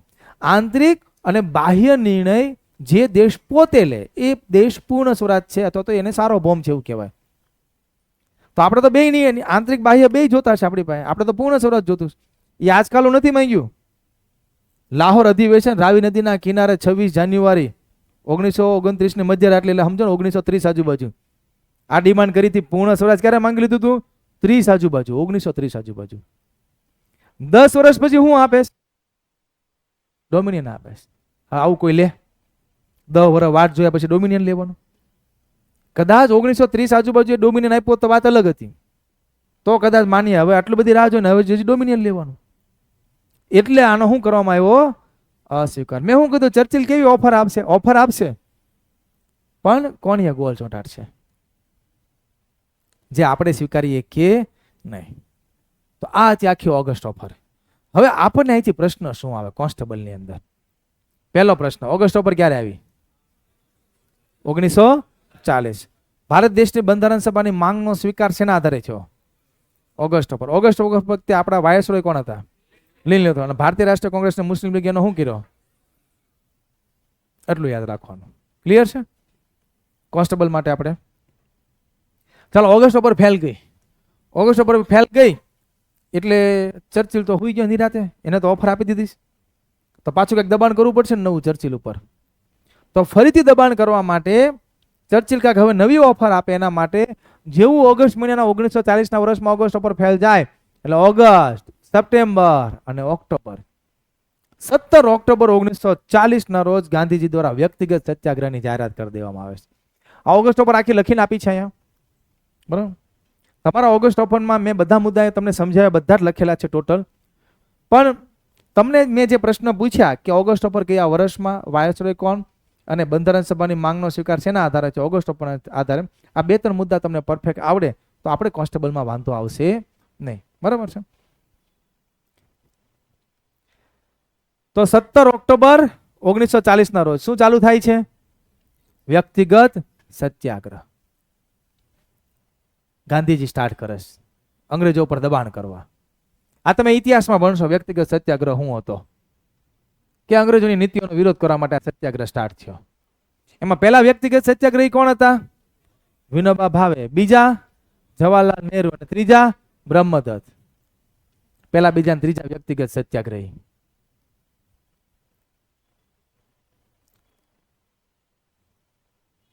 તો ગાંધીજી દ્વારા વ્યક્તિગત સત્યાગ્રહની જાહેરાત કરવામાં આવે છે. પહેલા, બીજા, ત્રીજા નિમી દેવામાં આવે છે અને સ્ટાર્ટ કરી દેવામાં આવે છે. આ વ્યક્તિગત સત્યાગ્રહ એટલો સફળ થાય છે કે ચર્ચિલ પાછો દબાણમાં આવે છે. એટલે પાછા આપણને બોલાવશે કે ભાઈ આવો. હું જોતું? આપણે શું જોતું? બંધારણ સભા. બંધારણ સભા બનાવે છે. પેલા બંધારણ લખી નાખવું છે અમારે. ચર્ચિલ કે કાંઈ વાંધો નહીં, હાલો હું તમને નવી ઓફર મોકલું, આ બધું હંકેલી લો. ગાંધીજી કે કાંઈ વાંધો નહીં, મોકલો ઓફર, દેખા જાયગા. ચર્ચિલ કેવી ઓફર મોકલશે? કોણે ગોલ જ ચોંટાડવાનો છે, ઓફર આપશે. તો વ્યક્તિગત સત્યાગ્રહને લીધે પાછી એક ઓફર આપણને આવે છે 1942ના વર્ષમાં, અને એ લઈને આવે છે સ્ટેફર્ડ ક્રિપ્સ. એટલે એને નામ આપવામાં આવ્યું ક્રિપ્સ મિશન 1942. ચલો પ્રશ્ન, વ્યક્તિગત સત્યાગ્રહ કયા વર્ષમાં? પહેલા વ્યક્તિગત સત્યાગ્રહી, બીજા, ત્રીજા. ઓગસ્ટ ઓફર કયા વર્ષમાં? ઓગસ્ટ ઓફર વખતે આપણા વાયસરોય કોણ હતા? ક્રિપ્સ મિશન કયા વર્ષમાં? 1942. ચલો આની જોગવાઈ જોઈએ. પહેલો મુદ્દો, ભારત દેશની બંધારણ સભાનું ગઠન કરવું, બંધારણ સભાની રચના કરવી, આવું લખ્યું.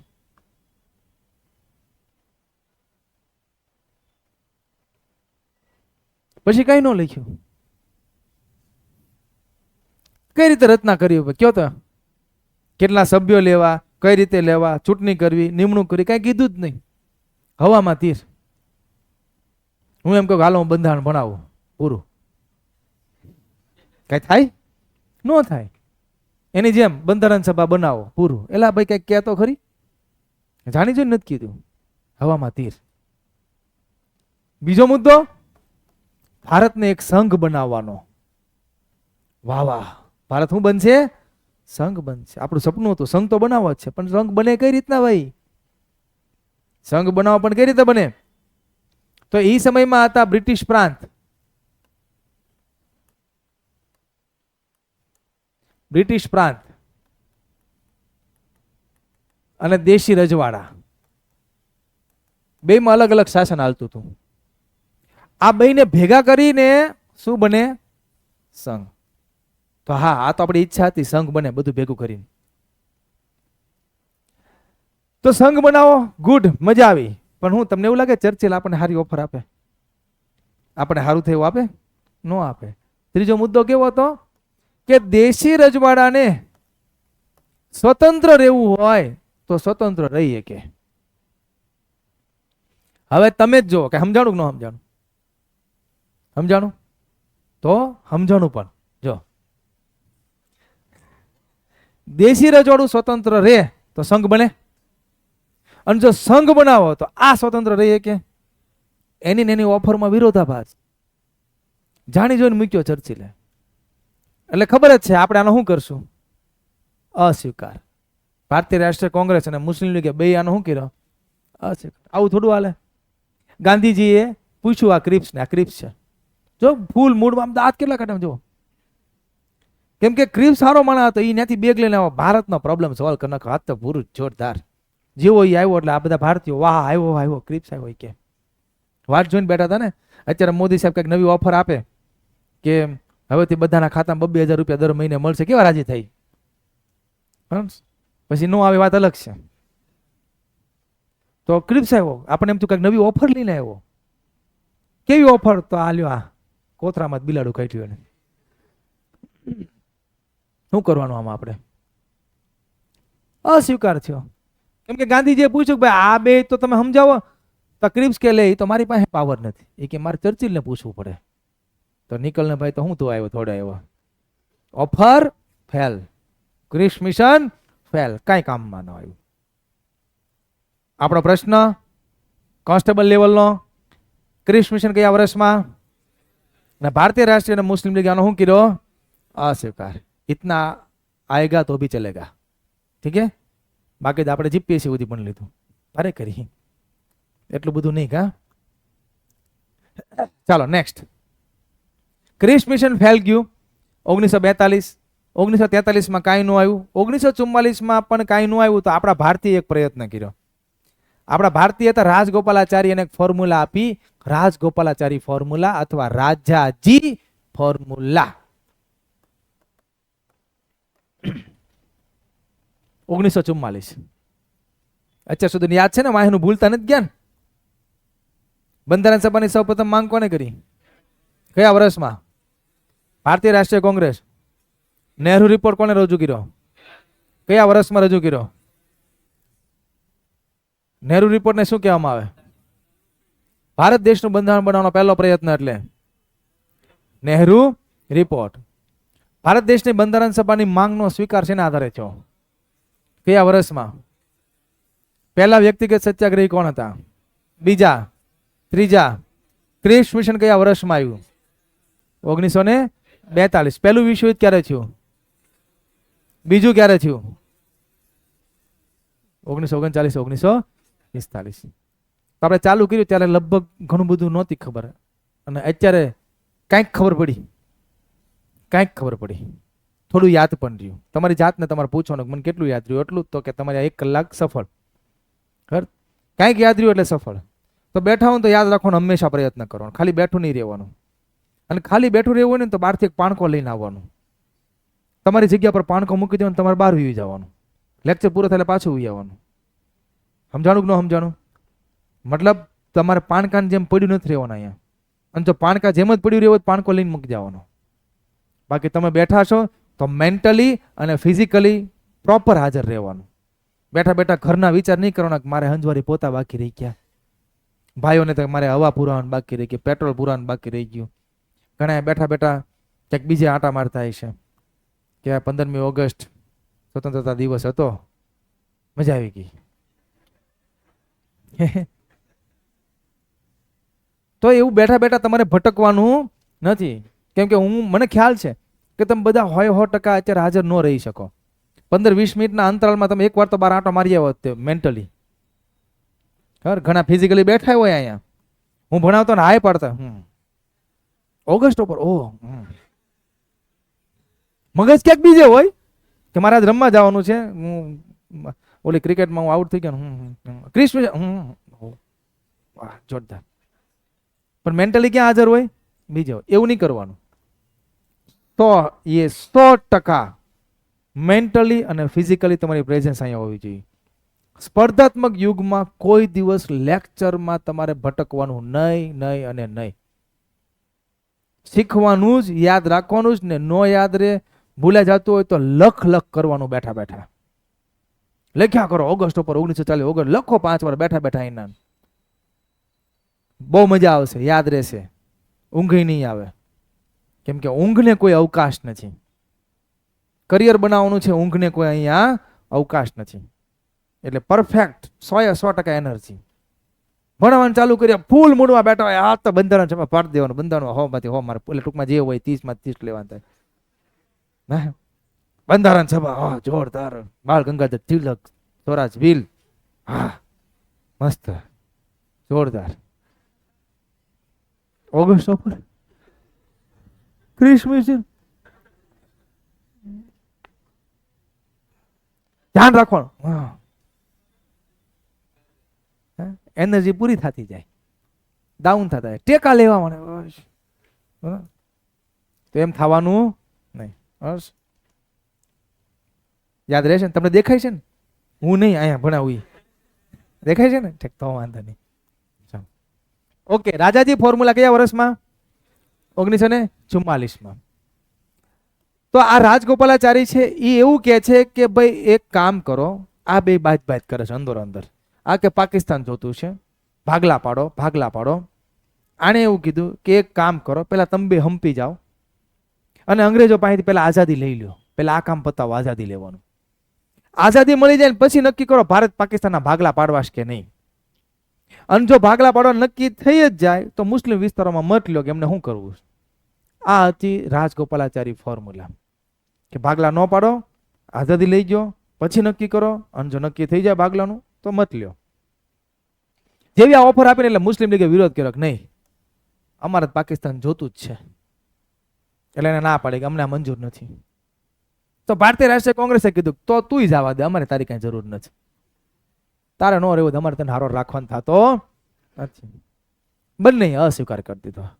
તમે ઓલી વેબ સિરીઝ જોઈ હોય ને, ફ્રીડમ એટ ધ મિડ નાઇટ, એ જો જોઈ હોય ને એમાં બધું આવે છે. રાજાજી બતાવશે, તે ફોર્મ્યુલા મૂકશે, જીના નાય પાડશે, બરાબર છે, બધું મસ્ત છે. એ વેબ સિરીઝ તમે જોવો તો તમને થોડીક મજા આવે, પણ અત્યારે મેં કહી દીધું એટલે વાંધો નહીં હવે. ચાલો, તો આ બંને અસ્વીકાર કર્યો, પણ એક વ્યક્તિ હતા જેને આનો સ્વીકાર કર્યો, અને એ તમારો પરીક્ષાનો પ્રશ્ન છે. ગાંધીજી. ગાંધીજી કે વાહ રાજા વાહ, બાકી જોરદાર ઓફર લાવ્યો. કેમ કે ભાગલા ન પડે ને એવું સપનું ગાંધીજીનું હતું. ગાંધીજી નહોતા ઈચ્છતા ભારત પાકિસ્તાનના ભાગલા પડે. ગાંધીજી તો ન્યા સુધી રેડી થઈ ગયા હતા. સરદાર પટેલ ને નહેરુને એવું સમજાવ્યું કે ભાગલા ન પડવા દેતા, જો ઝીણા એમ કે વડાપ્રધાન બનાવો તો ભારતનો વડાપ્રધાન બનાવી દેતા, પણ ભાગલા ન પાડતા. સરદાર પટેલ કે હે બાપુ મરાવશો તમે, હોય કેમ આ રવા જોઈએ કે એ ઝીણાના વડાપ્રધાન બનવા દેવાય નહીં, ભારત દેશ પૂરો કરી નાખશે, ભલે ભાગલા પડે જવા દેવાય ને. બાપુ તો ઠેઠ સુધી ના પાડતા હતા, ભાગલા નથી પડવા દેવા. સરદાર પટેલ તો એમ કહેતો હોય એટલા ભરીને મૂકી આવો. તો આમાં ગાંધીજીએ સ્વીકાર કર્યો. આપણા માટે હવે કોન્સ્ટેબલનો પ્રશ્ન, રાજાજી ફોર્મ્યુલા કયા વર્ષમાં, અને એનો સ્વીકાર કોને કર્યો અને અસ્વીકાર કોને કર્યો? ક્લિયર? ચાલો ફટાફટ. ઓગસ્ટ ઉપર વર્ષ, ક્રિસ મિશન, રાજાજી ફોર્મ્યુલા, આ ત્રણેયનો ભારતીય રાષ્ટ્રીય કોંગ્રેસ અને મુસ્લિમ લીગે અસ્વીકાર. રાજાજી ફોર્મ્યુલાનો ગાંધીજીએ સ્વીકાર કર્યો. અહીંયા સુધી ક્લિયર? બંધારણ સભાની સૌપ્રથમ માંગ કોને કરી? કયા વર્ષમાં? 34. બંધારણ સભાની માંગનો સ્વીકાર અંગ્રેજો શેના આધારે કર્યો? ઓગસ્ટ ઉપર. તો આવા બધા આપણા કોન્સ્ટેબલના પ્રશ્નો છે. બરાબર? રાજાજી ફોર્મ્યુલા ફેલ ગઈ. હવે આવે છે વેવેલ યોજના. 1945માં લોર્ડ વેવેલ એક પ્રયત્ન કરે છે. આ લોર્ડ વેવેલ છે, આપણને ચોટલીવાળા સમજે છે અને સ્કીમ આપે છે. 1945માં શું સ્કીમ આપે તમે જુઓ. આપણે હા બુદ્ધિ વગર સમજતા છે, ખબર નહીં. લોર્ડ વેવેલ એવું કે એક કામ કરો, તમે બધા બહુ સારા માણસો છો, તમે અમને બહુ ગીમાં, અમે ખાલી છે ને સેના અધ્યક્ષનું પદ રાખીએ. સેના અધ્યક્ષનું પદ એમની પાસે, બાકીના તમામ પદો પર ભારતીયની નિમણૂક કરવી, એટલે કે ભારતીયકરણ કરવું. બધા પદ ઉપર કોની નિમણૂક કરી દેવાની? ભારતીયોની. કયું પદ એની પાસે રાખ્યું? સેના અધ્યક્ષ. હજી જવું તો નથી જ. હા, ભારતીય રાષ્ટ્રીય કોંગ્રેસ અને મુસ્લિમ લીગ આનો સ્વીકાર કરે નહીં. બંને આનો શું કર્યો? અસ્વીકાર. તમે હવે ક્યાંય નહીં, હવે ઘર ભેગા થાવ. 45નું વર્ષ આવ્યું, હજી એનો જીવ નથી હાલતો દેવાનો. હવે તમે ક્યાંય નહીં, તમે જવા દો. તો વેવેલ યોજના શું થાય આપણા માટે? ફેલ. અસ્વીકાર. બધો અસ્વીકાર. કઈ મેલ જ નથી આવતો. શું ભણી રહ્યા છીએ આપણે? ઇતિહાસ નથી ભણતા. બંધારણનો ઉદ્ભવ અને વિકાસ ભણી રહ્યા છીએ. એમાં આપણો ટોપિક છે બંધારણ સભા. એનું કામ શું છે બંધારણ સભાનું? બંધારણ બનાવવાનું. શું કામ બંધારણ બનાવવું છે? દેશ ચલાવવો છે. તો બંધારણ બનાવવા માટે પેલા ભેગું થવું પડે ને. એ ભેગા થવા માટે અંગ્રેજો પાસે ભીખ માંગીએ છીએ કે આપણે ભેગા થવા જો, બંધારણ લખવા દો. હજી તેને હાથ નથી પાડી ભેગા થવાની. ભેગા થાવી પછી લખવાનું ચાલુ કરશો.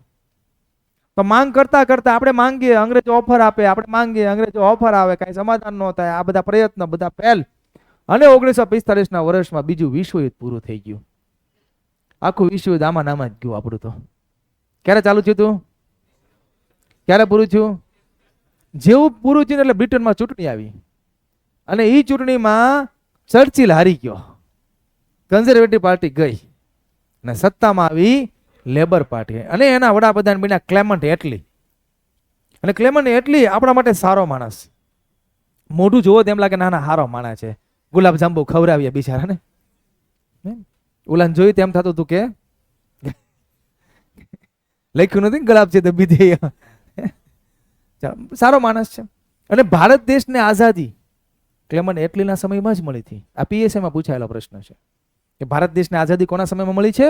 ક્લેમન્ટ એટલી. તો 1946માં આ ભાઈ વડાપ્રધાન બની જાય છે, પહેલું કામ શું કરે ખબર?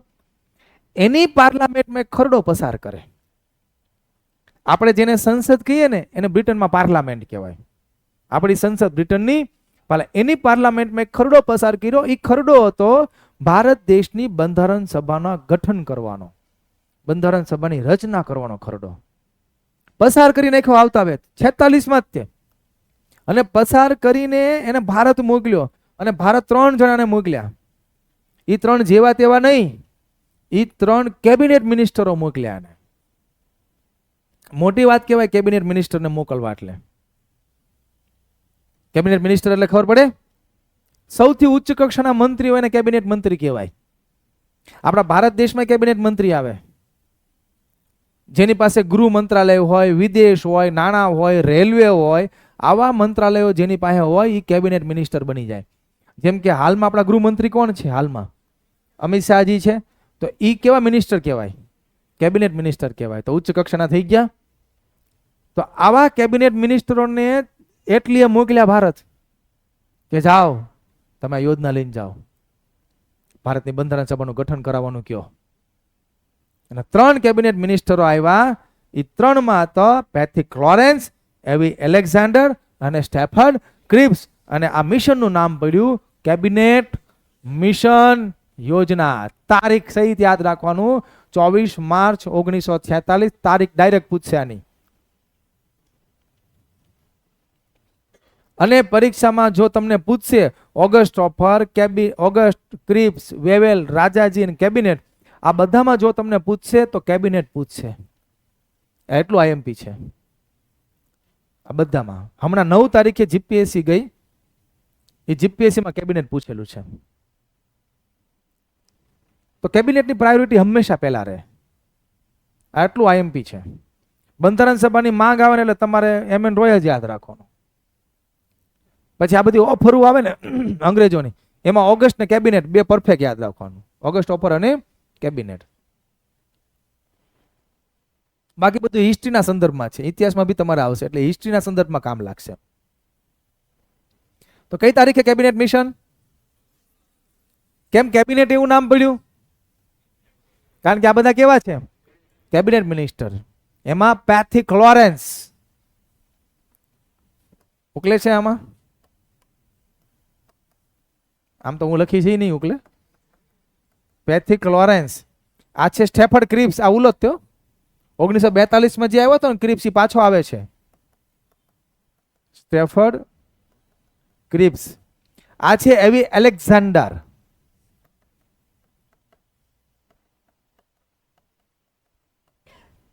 એવી એલેક્ઝાન્ડર નામ યાદ રાખવા જ પડે. પેથિક લોરેન્સ, સ્ટેફર્ડ ક્રિપ્સ, એવી એલેક્ઝાન્ડર. થોડા અઘરા પડશે. આવા નામ આવે ને પહેલી વાર તમે વાંચવાના આવે ને તો એ મનમાં 10 વાર બોલી જવા પડે, 2 વાર 3 વાર લખવા પડે.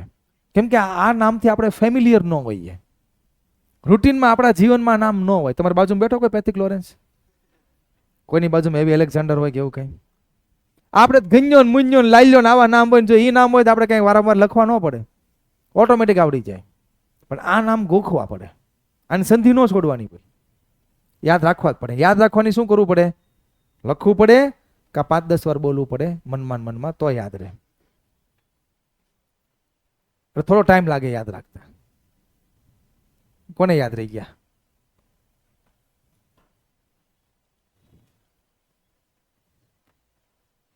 હાથ ઊંચો કરો. બોલ બકા.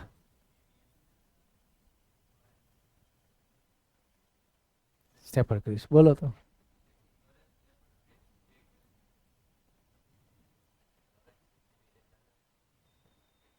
ચલો બોલો બધા. પેથિક લોરેન્સ, સ્ટેફર્ડ ક્રિપ્સ, એવી એલેક્ઝાન્ડર. ફરીથી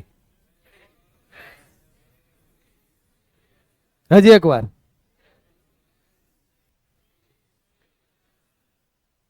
અમુક હા ઓને ઓન હાલે છો.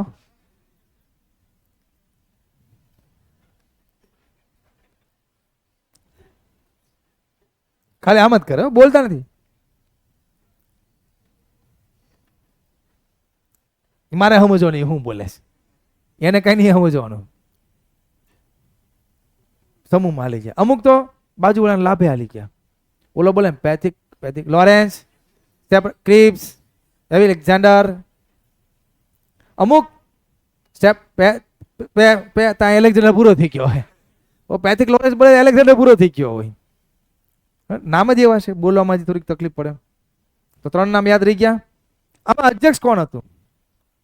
પેથિક લોરેન્સ અધ્યક્ષ હતા અને બાકીના 2 સભ્ય. આ નામ યાદ રાખવા માટે તમારે યાદ રાખવાનું, કેબિનેટ મિશન છે ને ભારતની આઝાદીનો પાસ હતો. ભારતની આઝાદીનો પાસ. પી એટલે પેથિક લોરેન્સ, એ એટલે એલેક્ઝાન્ડર, એસ એટલે સ્ટેફર્ડ ક્રિપ્સ.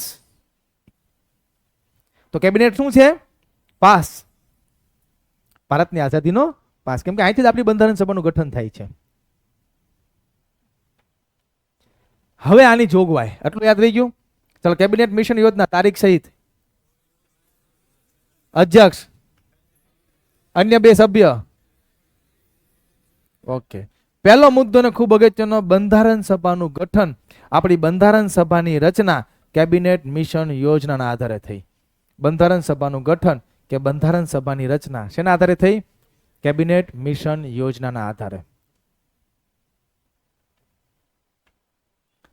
બીજો મુદ્દો, કેબિનેટ મિશન યોજના અંતર્ગત એવું જાણ કરવામાં આવી કે ભારત દેશમાં કામચલાઉ સરકાર બનાવવી, કામચલાઉ સરકારનું નિર્માણ કરવું.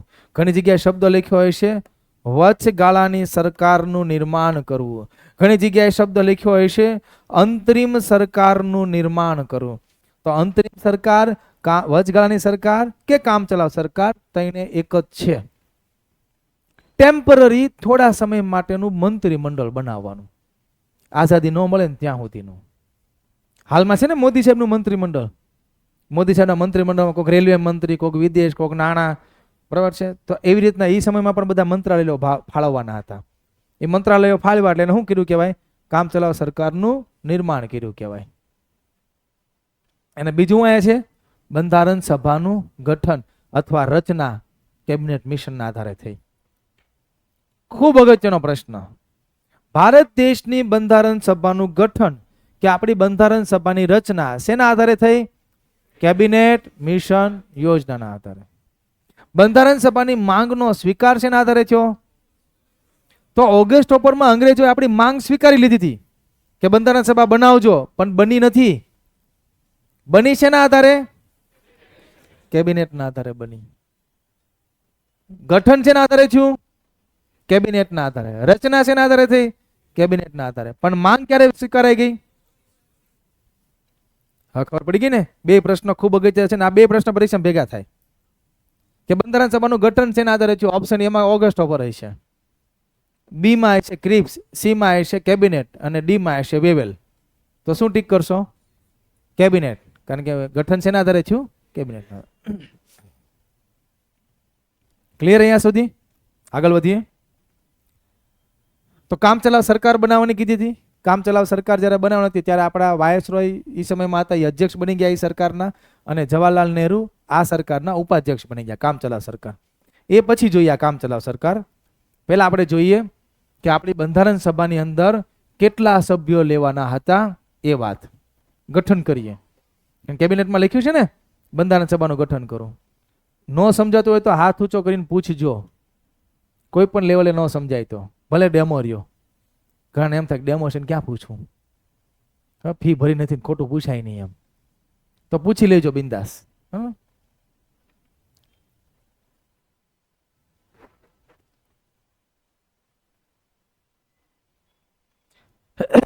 ચાલો, તો આપણી બંધારણ સભાનું ગઠન શેના આધારે થાય છે?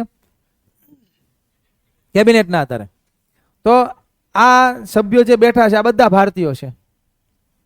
તો આ કેટલા બેહાડવાના હતા? હોય એટલા હમેલા બેહાડજો, બાકીના હેઠે ખુરશી મૂકીને. વહેલા તે પહેલાના ધોરણે એડમિશન, દોડીને નાહી ધોઈને આવીને બેસી જાય સભ્ય. એવું હતું નહીં. બધી સિસ્ટમ ફિક્સ હતી. ટોટલ આંકડો ફિક્સ હતો. હાલમાં આપણી લોકસભાની સીટ ફિક્સ, હાલમાં 543 લઈએ. રાજ્યસભાની ફિક્સ 245 લઈએ. તો લોકસભા, રાજ્યસભા, એમ બંધારણ સભા. લોકસભા, રાજ્યસભા, એવી જ રીતના બંધારણ સભા.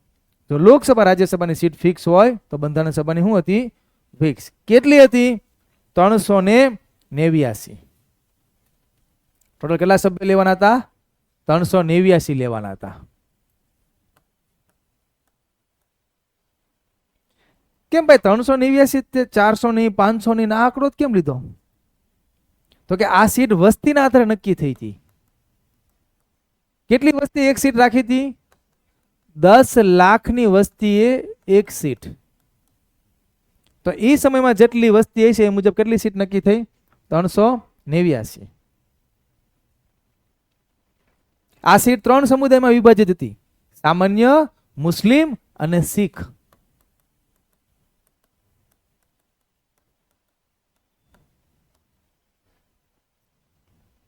આ 389 માં બ્રિટિશ પ્રાંતની કેટલી હતી?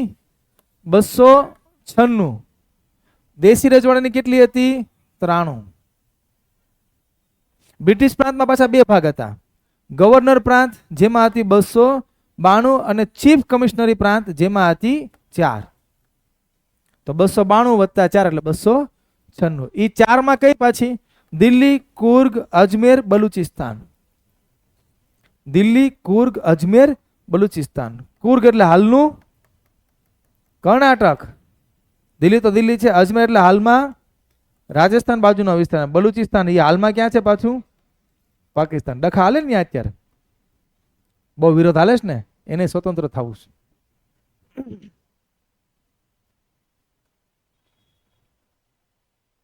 ક્લિયર અહીંયા સુધી?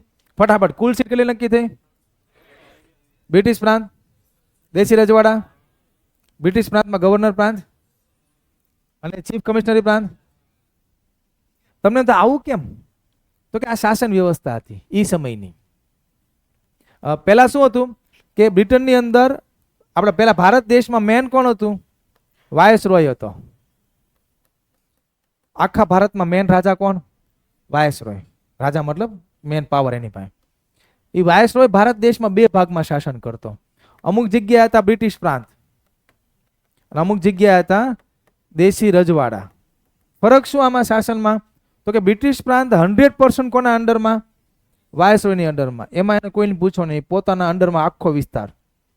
દેશી રજવાડા એની ટકા પાસે નહોતા, 100% એની પાસે નહોતા. દેશી રજવાડામાં અમુક બાબત જ વાયસરોય પાસે હતી. સૈન્યની બાબત, યુદ્ધની બાબત, નાણાંની બાબત કોની પાસે હતી? વાયસરોય પાસે. પણ અમુક બાબતમાં રાજાઓ સ્વતંત્ર હતા. નાની મોટી બાબત હોય, માનો કે રાજાને કોઈ ખુશખબરી દેવા જાય કે આપકે યહાં બેટા હુઆ હૈ, આલે હાર, તો એ હાર આપો કે નો આપો એ અંગ્રેજોને ન પૂછવાનું હોય. એ બાબતમાં રાજા શું હતા? સ્વતંત્ર હતા.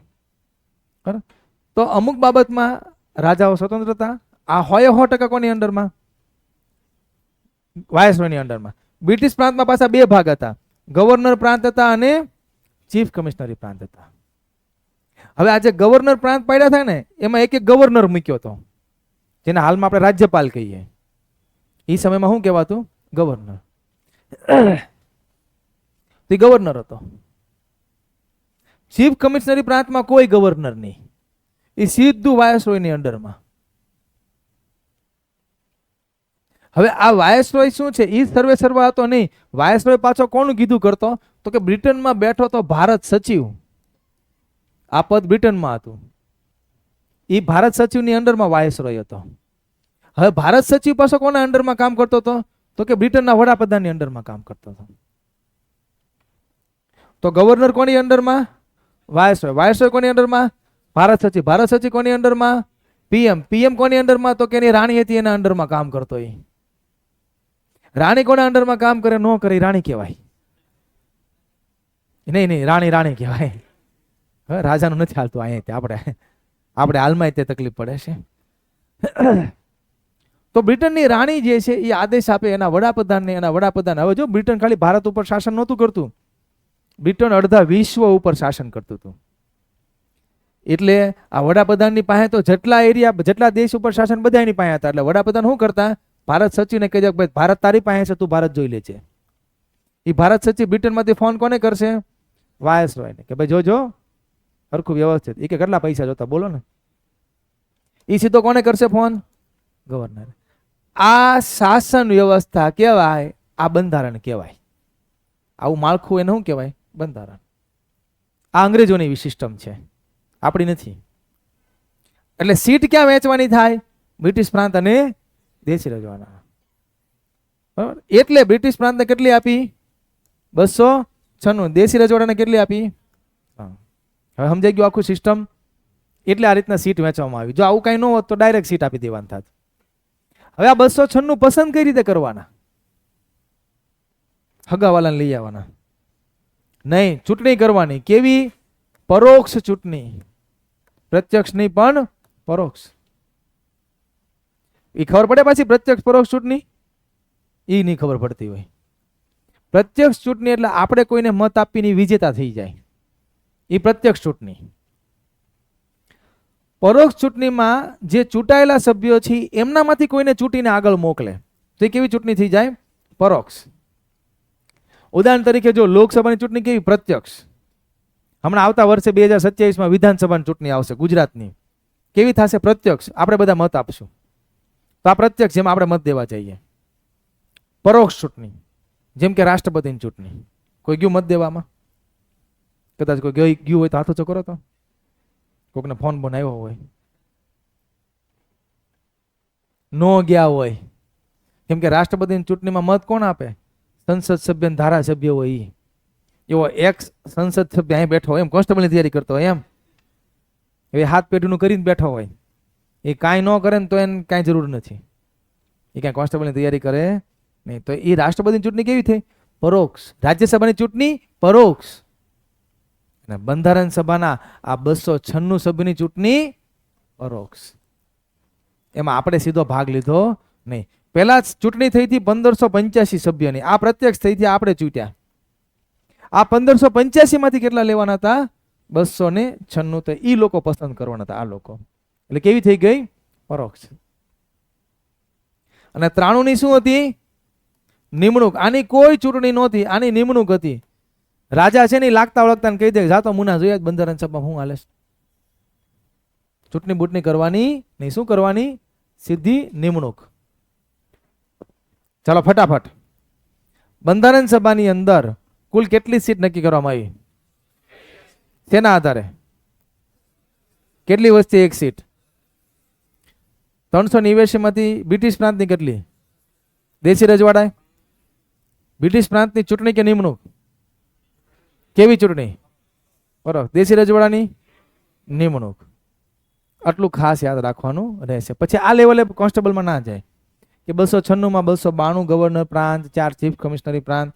જો જાય તો બી આપણને આવડશે, કે વાંધો છે નહીં.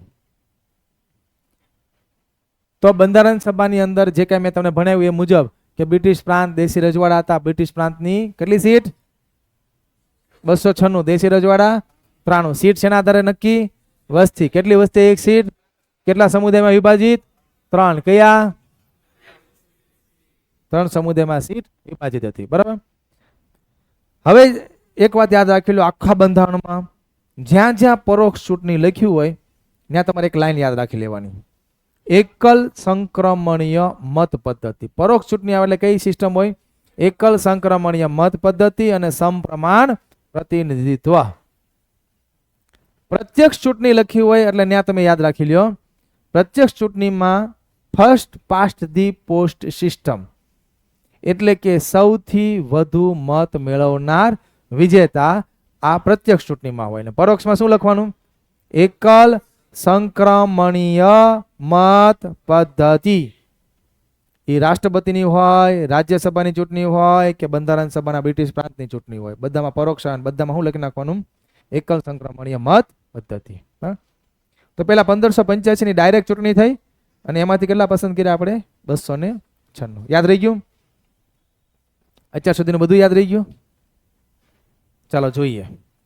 ગ્રુપ એ, ગ્રુપ બી, ગ્રુપ સી. જે ગ્રુપ ખોટો જવાબ આપે એ ગ્રુપ આઉટ. જવાબ સીધો આપી દેવાનો, પણ શાંતિથી સમજી વિચારીને આપવાનો. હાથ ઊંચો કરવાની જરૂર નથી. કદાચ તમારા ગ્રુપમાંથી કોઈ ખોટો જવાબ બોલી જાય તો હેઠે યાર બાંધતા નહીં. તેને કોને કીધું દોઢો થવા ન આવડતું હોય તો મૂંગો બેઠતો. તમે આમની હારો જ તે આ ગ્રુપ બહેનો સાથે જ તે બરાબર, ભાઈઓ બહેનો ભેગા તમે અને તમે બરાબર છે. રેડી? બુક બંધ, નો ચીટિંગ.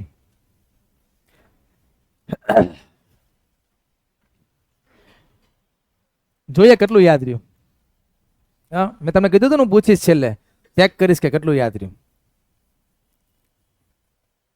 અહીંથી સ્ટાર્ટ કરીએ. કોઈ પણ દેશની શાસન વ્યવસ્થા ચલાવવા માટે જે નિયમો બનાવીને દસ્તાવેજ બનાવવામાં આવ્યો હોય એને શું કહેવામાં આવે?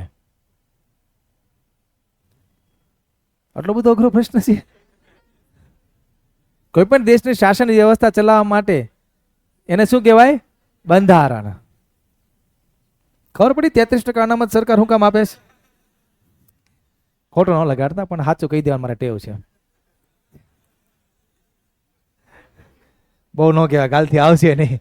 ક્યાંય ઓલો મેરિયો કાળો શર્ટ પહેરીને કાળિયો ખબર નહીં હું કંઈક ભણાવીને ગયો ને પાછો અમારે બહેનોનું કઈ માન સન્માન રાખતો નતો, હડી ગયેલો આવ ભમરાળો. ખોટો ન લગાડતા. બહેનો જે છે એ દેશનું ભવિષ્ય છે. હા,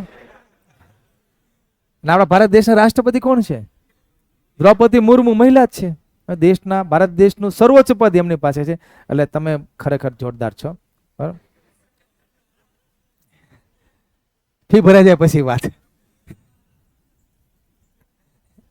ચાલો, બંધારણ સભામાં કુલ કેટલી સીટ નક્કી કરવામાં આવી હતી?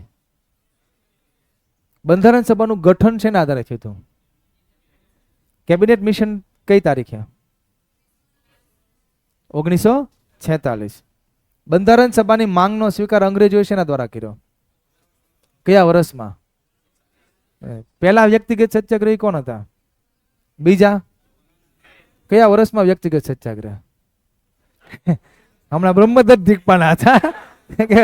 બ્રહ્મદત્ત આવશે 1940. ચાલો, ક્રમમાં આવે એવું જરૂરી નથી હો. પ્રશ્ન સાંભળજો, મણ્યા ડિબ્બા એ આવશે કે. ચાલો, બ્રિટિશ પ્રાંતની કેટલી સીટ હતી? 296. દેશી રજવાડાની બ્રિટિશ પ્રાંતની ચૂંટણી કેવી હતી? પરોક્ષ. દેશી રજવાડાની ચૂંટણી કેવી હતી?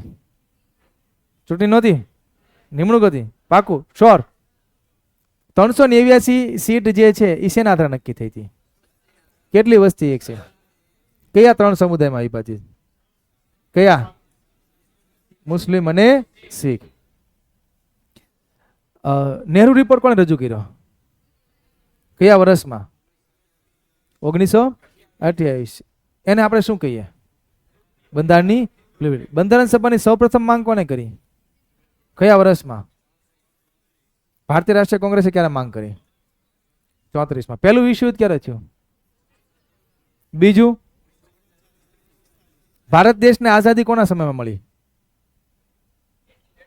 ક્લેમન્ટ એટલીના સમયમાં. કયા વડાપ્રધાન? તો કે ક્લેમન્ટ એટલીના સમયમાં. ક્રિસ મિશન કયા વર્ષમાં? નીચે આપેલી ઘટનાઓને કાળક્રમ મુજબ ગોઠવો.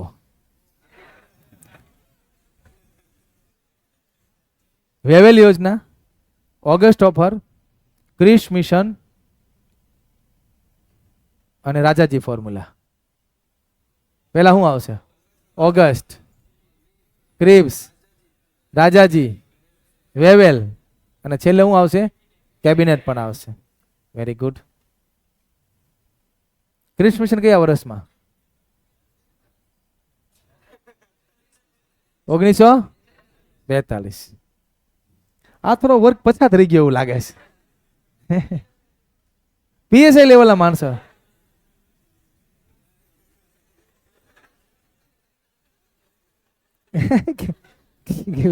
હવે કોન્સ્ટેબલ વાળા છે કે હવે પીએસઆઈ વાળા છે કે?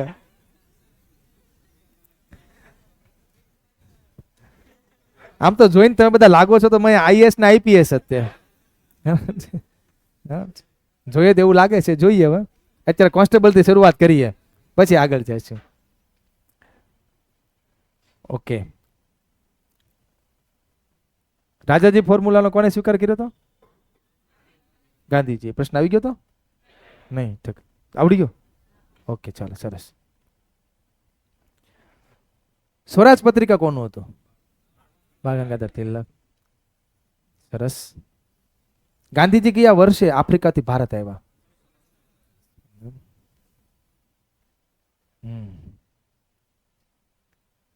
ठीक है, बढ़िया है. कहाँ पर आओगे? हेलो हेलो तो आवड़ी गયું, થોડું અઘરું અઘરું. ચીફ ચીફ ગવર્નર પ્રાંત કયા હતા? 4. કયા 4? ચીફ કમિશનરી પ્રાંત 4 યાદ રાખવા માટે એબીસીડી. એ એટલે અજમેર, બી એટલે બલુચિસ્તાન, સી એટલે કુર્ગ અને ડી એટલે દિલ્હી. એબીસીડી યાદ રાખી લેવાનું એટલે યાદ રહી જશે. બરાબર. ચાલો, તો હજી તો ઓછું કન્ટેન્ટ છે એટલે લગભગ બધાને યાદ રહી ગયું છે ને આજે તમે પૂરેપૂરી ઉર્જામાં આવ્યા હતા અને મૂડમાં પણ છો કોન્સ્ટેબલ બનવાના. આનો આ ઉત્સાહ રહેશે તો ઠેઠ સુધી યાદ રહેશે. તો આજે તો બધું યાદ છે એટલે મને નથી લાગતું કે કોઈ જીતશે આમાંથી. પણ નેક્સ્ટ ટાઈમ જ્યારે 2-3 ટોપિક હાલી ગયા હોય ને પછી આપણે આવી રીતના પ્રશ્નોત્તરી રાખીશું. બંધારણ સભા અને આમુખ ને અનુસૂચિત ભાગના હાલી જાય ને પછી આવી ક્વિઝ રાખશું અને પછી જોઈએ કોણ જીતે છે. બરાબર ને? ત્યારે કેમ થશે? જીતી જાઓ? પાકું? શ્યોર? તો આપણે 3-4 ટોપિક પૂરા થાય એટલે એક ક્વિઝ. 3-4 ટોપિક પૂરા થાય એટલે એક આવી રીતના ક્વિઝનો રાઉન્ડ રાખીશું. એબીસીડી ગ્રુપ, એબીસી 3 ગ્રુપ જ થશે. 3 ગ્રુપ રાખીશું અને જે જીતી જાય એના માટે આપણે સરપ્રાઈઝ રાખીશું. બરાબર? હવે એમ ન પૂછતા સરપ્રાઈઝ શું, તો એ સરપ્રાઈઝ ન કહેવાય ને. સરપ્રાઈઝનો મતલબ હતું ખબર ન હોય. બરાબર છે? એ જોઈશું.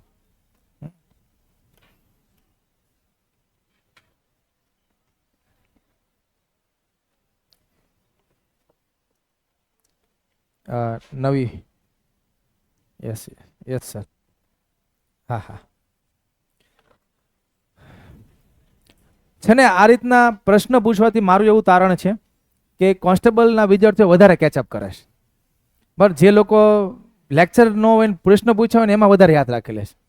તો આપણે એ સિસ્ટમ 100% આ વખતે રાખીશું કે 3 ટોપિક પૂરા થાય એટલે 15 થી 20 મિનિટની આ રીતના આપણે પ્રશ્નોત્તરી રાખીશું જેમાં તમે બધાએ જવાબ આપવાના રહેશે. એટલે આવા પ્રશ્ન અને આવા આપેલા જવાબ તમને લોંગ ટર્મ યાદ રહેશે અને પરીક્ષામાં જો આ પ્રશ્ન આવશે ને તો સીધો ટીક કરી શકશો. તો દર 2-3 લેક્ચરે આપણે આ રીતના ગોઠવણ રાખશું. 15 મિનિટ આ રીતના પ્રશ્નોત્તરીની ડિસ્કશન, 1-to-1 ડિસ્કશન. બરાબર. અને તમને કંઈક ન સમજણ તમે પૂછી પણ શકો. એટલે આ સિસ્ટમથી ચાલીશું. હવે આજે આપણે ચા પાણી નાસ્તાની કોઈ વ્યવસ્થા રાખી નથી. બરાબર છે? કાલે સેમ ટાઈમે 9 વાગે તમારે આ ક્લાસમાં બેસવાનું છે. કાલે હું આની ટેસ્ટ રાખીશ, લેક્ચર ટેસ્ટ. બરાબર. કાલથી ટેસ્ટ આપણે ચાલુ કરી દઈશું લેક્ચર પૂરો થાય એની. એટલે જોકે તમને યાદ રહી જ ગયું છે એટલે લગભગ વાંધો નહીં આવે કાલે, પણ છતાં થોડું ઘણું વાંચીને રીડ કરીને આવજો. હવે બહેનો હોય ઈ જ તે પહેલાં જાય.